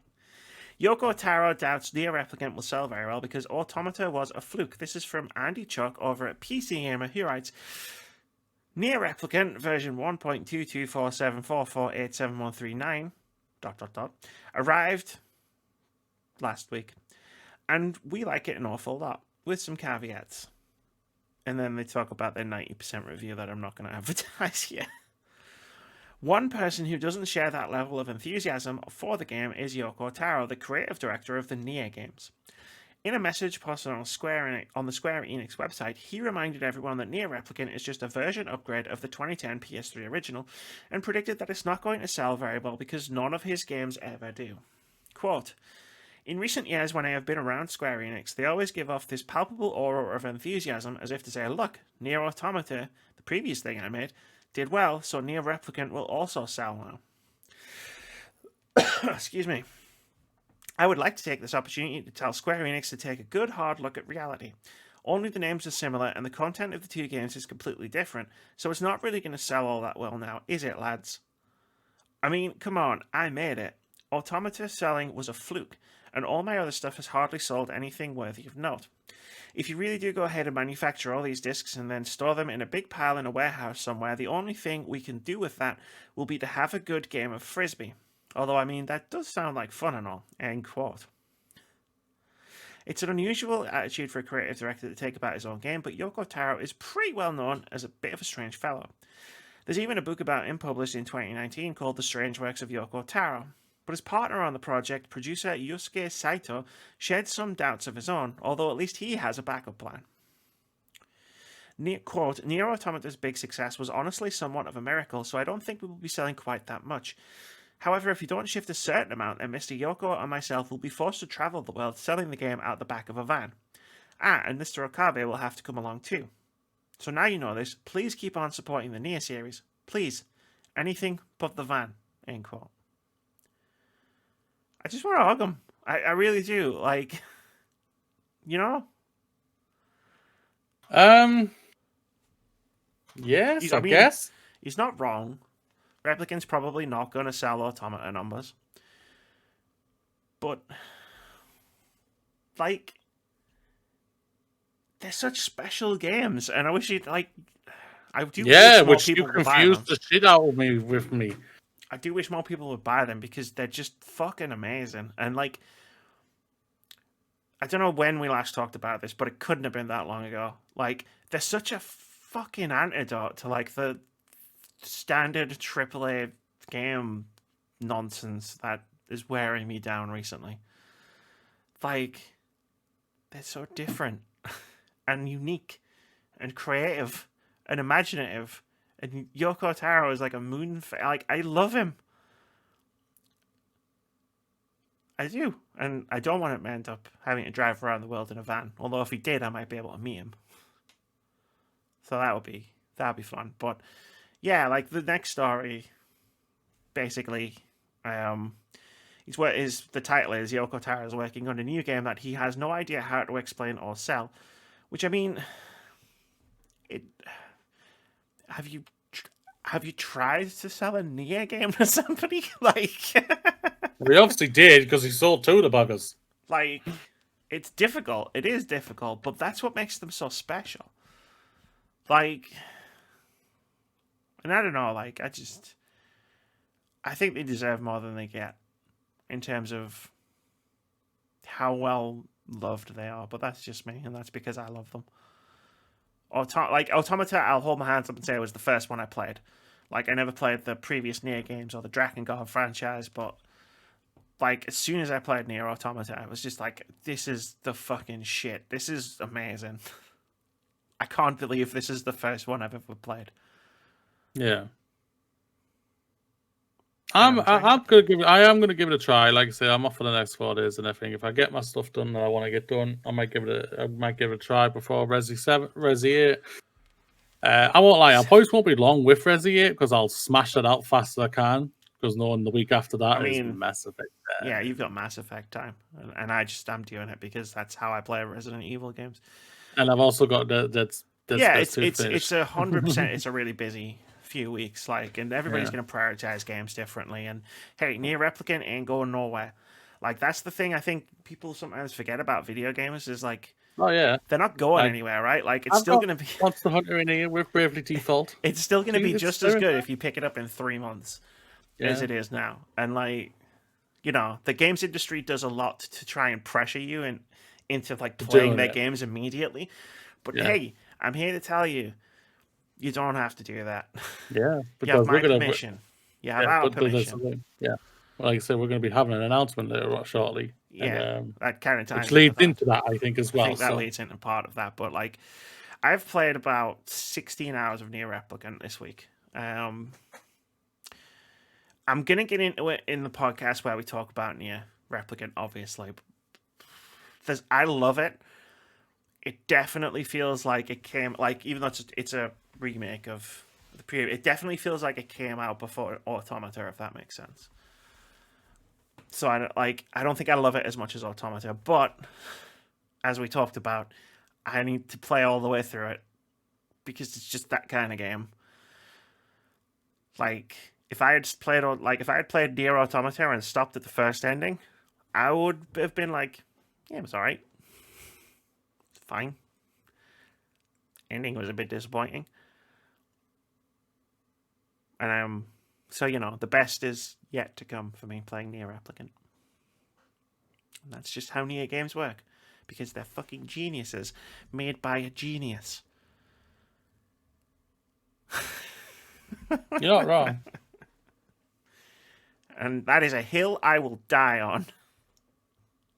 Anyway, let's skip that last one. Let's do games out next week. Yes, games out this week. Yes, Next next week. Yes, week. yes. Did I catch you off Well, guard I there, like Moody? a little bit. Yes, games out next week, ladies and gentlemen. May 4th, you have Siri, the beginning, PC, aims to warm your heart and whisk you away on a colourful journey to a new home, filled with emotions and wonder. Experience a beautiful living world where friendship is the only recipe for surviving the unknown. That sounds like what you and me and Sophia are going to do when we move in together, Amy. Yes. Friendship. Friendship. Best friend squad. Sorry, Moody can't come to college this week. I threw him out the window. The colonialist, Colonists. colonist. Sorry. PS4, the Xbox One, and Nintendo Switch build a new home for your team of robots as they begin a new life for themselves on a distant planet where they can fulfill their ultimate dream to be human. So it sounds like the replicators from Stargate, but okay. Can't keep comparing High everything to Stargate. Rises PC, an urban survival RPG, crafting, exploring, and defending in a desolated metropolis haunted by mysterious dreamers. Lead a team of 4 survivors through this urban desert of skyscrapers and high rises, where the streets are crowded with the mutilated victims of a strange disease. Skate City, PC, PlayStation 5 and 4, the Xbox Series, and the Xbox One, and Nintendo Switch. Skate the streets of real world iconic destinations from around the globe, master combos or flip tricks, manuals, and grinds to set high scores in challenge mode or ride at your excuse me, own pace with endless skate. Head over to the skate shop to customize your play and unlock everything else available. Oh, where did I go? Why did that move all of a sudden? Uh-oh. Oh no! Technical issues. May 7th, Resident Evil Village. PC, the PlayStation 5 and 4, the Xbox Series consoles, the Xbox One, and Google Stadia. Sorry, Nintendo Switch, you will just not handle this game. Could you imagine? Experience survival horror like never before in the 8th major installment in the Resident Evil franchise. With detailed graphics, intense first-person action, and masterful storytelling, the terror has never felt more realistic. Counterpoint. The last one was in VR. Isn't this one for PlayStation? Resident Evil Village VR. Does Resident Evil Village have VR support? No. Okay. It says that nothing's been announced. Flowing Lights, PC, Xbox One, and the Nintendo Switch. It is an arcade puzzle shooter. Each fight is a puzzle, attack, and fall and fail. Think back, try again. Got it? Improve. For with each try, there's always a smarter way to win. It's not wrong. That's Like, true. never That's mind. true. Never mind. Just as a description for a video game, that's just true in general. Yeah, that's true. It's now time, ladies and gentlemen, for OpenCritic head to head. Oh yeah. This is the game myself and Moody play every single week where we try to guess the OpenCritic average. What the fuck was that? What are they going for? Carnival. Step right up, step right up. Sometimes I baffle myself with the choices I make when it comes to like talking. That's too bright, Jesus. That is pretty bright, like. Yeah. That's from the Google sheet. Yeah. That's why I have the brightness turned really far down on the laptop. You can always tell when I've been watching something on the laptop because when I open the Chromebook, it's like that. This makes me look human. Yeah. Ring light does wonders. Trust me. As someone who had lighting issues for like 2 years, like a ring light was the perfect choice. Plus, it has disco mode, which I'm not going to turn on because, well, you've seen it. Bad things could happen. But anyway, OpenCritic head to head. This is the game where every single week myself and Moody try to guess the OpenCritic average of one upcoming game. Whoever guesses closest to the score gets 1 point. If you manage to guess the score correctly, you get 2 points. Last week we tried to guess the OpenCritic average of Returnal. I stand by that. I haven't played the game, but that name is dumb. And it gets dumber every time I have to say it out loud. I guessed it would get an 83. Moody guessed it would get an 84. The time of recording, Returnal has an OpenCritic average of 86. When the score hit for the first time, it had a 93. It still says that. It's at least the last time I went on Fantasy Critic, it still said 93, and I was like, "Holy shit!" Russ got some points, but no, 86. no, it didn't say that at one point. That's what I just said, like 10 seconds ago. Sorry, I didn't hear what you said. I said when it first hit, it had a 93, and I went, "Holy shit, Russ has got some points." Yeah. Then it went down, so it's fine. Well, he should go third with this. So Sorry. you should go third with this, with Returnal. Oh yeah, he will. Hey, Yeah, so you want to watch out for him because he's coming for us. I believe it. I don't. I do, but you're just incredibly. Hang on, let me just Google something. What is a nice way to say cocky? You are overconfident. The first one that came up was conceited, and I don't think that's a nicer way to say cocky. Supercilious is another one. Like, he's not going to have Legend of Zelda this year. Far Cry 6 probably going to be coming out this year, but probably won't get that much for him. Yeah, I'm not that worried. I know he's got 2, 4, 5 faces and everything, but yeah, I'm not that worried. Hold on.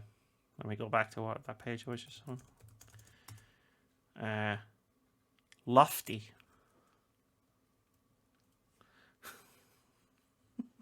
I'm picking the nice ones. There's some really mean ones that came up, even though I specifically asked them for a nice way to say cocky. Did I read it out? Yeah, I did. That puts the current scores at Amy 6, Moody 7, Foxes 3, Keith 10 with 2 draws. I'm not going to read all the games out. I'm going to do that at certain points. This week, we are going to guess the OpenCritic average of Resident Evil Village. Take it away.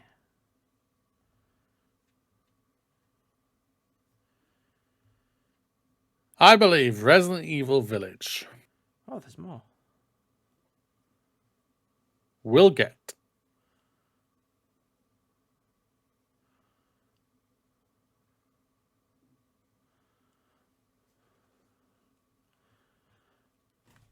Uh-huh.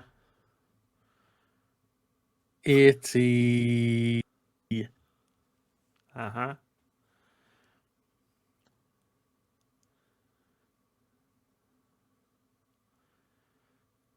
Five. Okay. That'll do me. Where were you? I am not going to put your score in my column for starters. I am going to go for 89. I had to prepare this week, Mary, in case you pulled the same shit you pulled on me last time where you were like, oh, I need to go first. And I didn't have a number ready. Because I was just going to pick one on the spot.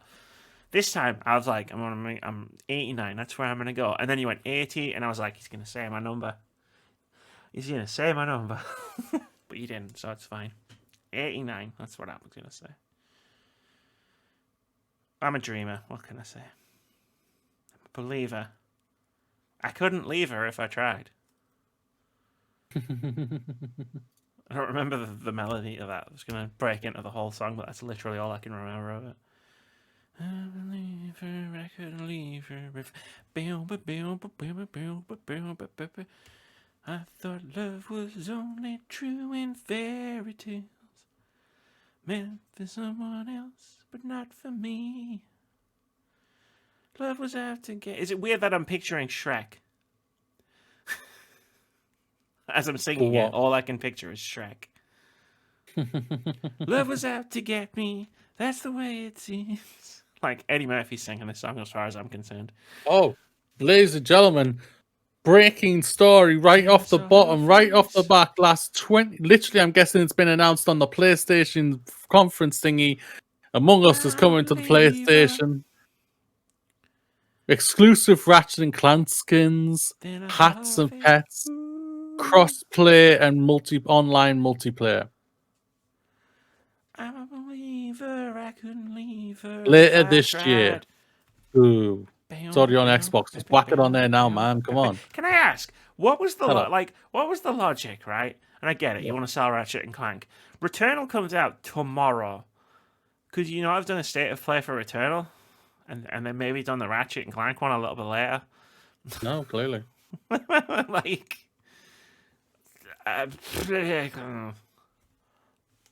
what was the other indie game? There was 2 indie games. Is there? Yeah, they said Ratchet and Clank, and then 2 indie games. Subnautica Below Zero. Yeah, Subnautica Below Zero's there. Cool. And that's it. Go on, wait for... No, because I don't want to watch any more of it. Like, I'm in that space where Ratchet and Clank, where it's like, I saw the reveal, like, of the game at the PS5 showcase, and I'm like, cool, that's all I need. I'm sold. Like, I'm good. Do you want to watch 15 minutes of it? No, absolutely not. Like, no. I want to play it. Can you do that for me? Are you gonna? So Returnal's getting some good scores here. Are you gonna give that a try? I'm gonna try to give it a try. You're gonna try to give it a try. There's 3 big games. I know. Nier, Resident Evil, and Returnal, and it's like one of those might give way, and one of them's Resident Evil. And then the other one is Mass Effect. And then the other one is Nier, which I'm already playing and super into. And it's just like, I could give Returnal a shot when it comes out. I mean, it's on its way. But I think it's on its... I need to check that, actually. That might answer the question for me. But it's just like, do I want to half-ass it and play a little bit of it and then be like, oh, I played a few hours of it? It's just like, I have an opinion that's formed off of like nothing. Or do I wait and give it the proper time of day? These are questions that I will answer over the next week. But we also have one more thing, Amy. You did the E3 thing. One more thing. It's not exactly like exciting. No, it's not. That's true. Do you want me to say? £349. Wait, no, that's a different thing. Yeah, go for it. So, listen, as you all know, every Monday, me and Amy do a Words About Games review podcast where we discuss about the games and everything. But me and Amy have been discussing it and seeing if we can evolve it or make things change, so make things a little bit easier for us to be able to not rush the games and actually enjoy them and everything. And that was what was one of the main things that we wanted to do when we first started doing it for you, especially for you in general, Amy. But even you've said yourself, you feel like you've got the back of your mind saying, "I must get this game finished." Shit, I haven't played anything. I must play something, type of thing. Oh and no, it's whatnot. Among Us Saturday. Ah! Yeah, shit, I must be playing. I need to play something else except Among Us. But oh man, it's Among Us. Yeah, so we basically made the decision that from now, the Words About Games review podcast, which has been now rebranded and renamed to the Fashionably Late Review, will come out bi-weekly every 2 weeks. So the next episode will not be next Monday. It'll be the Monday after that, which we will be discussing, which we can basically tell you what those games are. At least two of them is Resident Evil Village and Nier Replicant. Yeah. This is to make our lives easier, obviously for me for college, and obviously for Amy for her life, and obviously to be able to do other things what she wants to do, and to also enjoy the games and not feel like we're rushing things. It's not so much enjoy the games. I always enjoy the games. It's more just like get deeper into them, right? Like sometimes we were doing this stuff and it was like, well, I've played a couple of hours. Like the thing I literally just said about Returnal, which isn't going to make any sense to the people listening to this on Monday because I'm going to clip this part out and release it as the weekly review episode so people know what's up. But like the thing I just said about Returnal, which was like, I don't want to play it for a couple of hours and then have a malformed opinion of it. Yeah. Like, it just that gives you the breathing room and just give the games time. Like, give us time with the games, and that's important when it comes to forming opinions. Yeah. Like, an opinion is valid if you've played 30 minutes of a game or 100 hours of a game. Like, each opinion is equally as valid. But we're also aware that we do a podcast where we talk about games, and maybe having more playtime in a game is a good thing. For No doubt that about specific scenario. Yeah. But don't think that means wait. So it's going to be so one Sunday, twice a month. You're not going to do anything. No, we are going to do something from time to time. We're not going to say it's a locked thing all the time. But this Sunday, instead of doing the podcast, we are going to be finishing It Takes Two. Hopefully, possibly. Maybe we don't see know how Amy feels about left. I would say we're over halfway, guaranteed. We're over halfway. I think. We'll see if we can finish it on Sunday. Yeah, and unless something else happens again that upsets, I would say more you than me, but that's pissed you off, should I say? It was incredibly upsetting. Like you say upset, that's fine. But that's the deal. Fashionably late reviews, because every other name that we thought of was taken. That is true. It's no word of a lie. Even Checkpoint. Even Checkpoint, obviously. Bloody hell! It's the problem is everything's like common. I like parlance. the Checkpoint one. It's just like it works. Fashionably late reviews is it's descriptive of what it is. Yeah, we are the FLR crew. FLR, but it's just like I think about like game reviews and stuff, and it's like I think we talked about it privately, and I don't want to talk publicly about what I told you privately, but like if you're not getting things to embargo, you might as well take your time with it. Exactly. Right? You might as well, because getting it out like 1 day, 2 days, 3 days after embargo is just pointless. Like, if all you're looking for is views, and we're not really looking for that. We're just looking to sit down and talk about one of our favorite hobbies. Yeah. Playing video games. And this is what hopefully now with this extra restraint for ourselves, when Resident Evil Village, the review comes up for us in 2 weeks' time, and Nier Replicant, you will guarantee have both of us probably finished Resident Evil Village. I think it's fair to say we will probably both finish Resident Evil Village, and we will have a great conversation about that.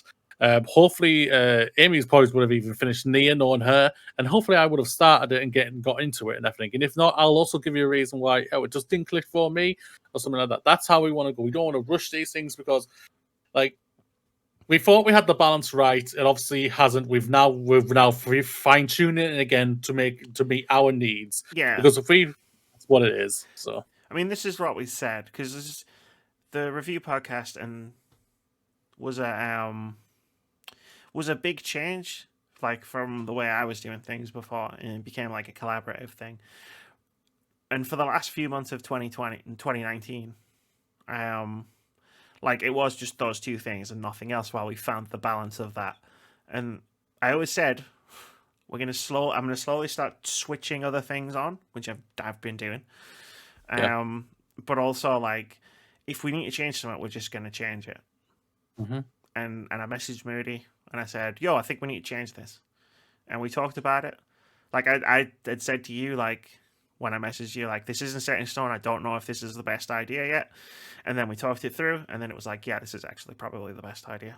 Yeah, the pros outweighed the cons for us. They did, especially considering one of the cons was bullshit. And I admitted it when I was like, when I really thought about it, I was like, that's just a bullshit hang up that I have that needs to get in the bin. Which is, oh, we're leaving it too late for it to talk about the game. Like, no. Like I said before, games exist and they're still there. Don't fall for FOMO. Don't fall for it. Yeah, you don't need to be part of the conversation. We don't care about being part of the conversation. No. We start our own conversation. We do this because we enjoy each other's company and we enjoy talking about video games. Even though we disagree on many things, we still respected each other enough to have a great conversation, and that's what we're going to do even more. Right? Like, hell yeah. We talk about such vastly different games in such vastly different ways. That's just better podcast. Because when I'm not just sitting here going blah blah blah blah blah, and you're going, yes, I agree with everything. Whereas it's just like I talk about Yakuza Like a Dragon. Well, like you talked about like Assassin's Creed, like because sometimes we play different games. Yeah, and that's great because it means, I could have a conversation about a game I wasn't going to play, and then I can convince you to play a game. Facts, absolute facts. About no doubt about the best protagonist in a video game in 2019. You really did like him.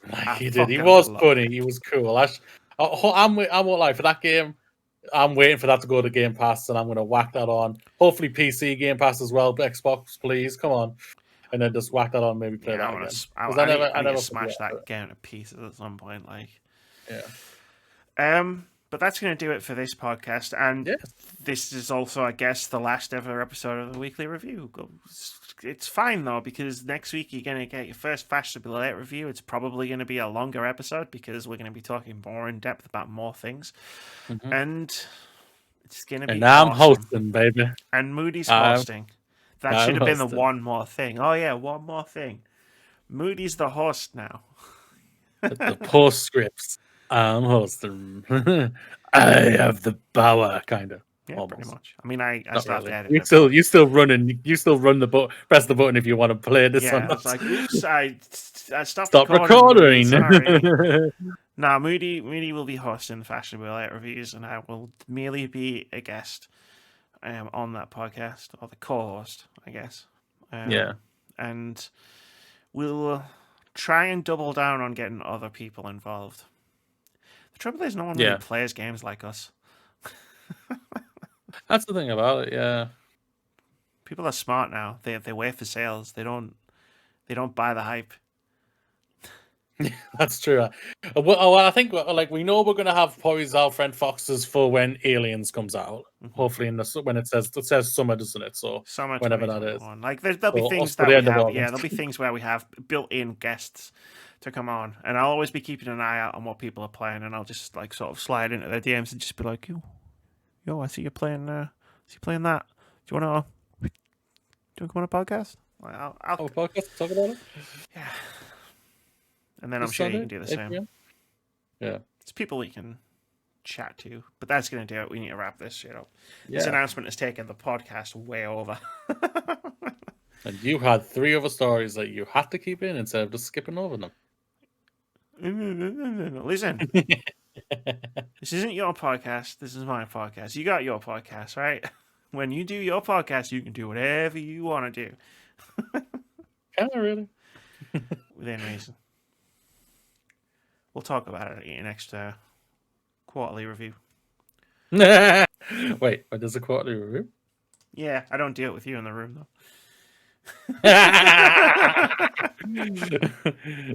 Amy, he's the only one. He's the only one who's really reliable. Yeah. So that's the only pro we have for him. It's like con, but then in the pro column it just says he's the only one that shows up.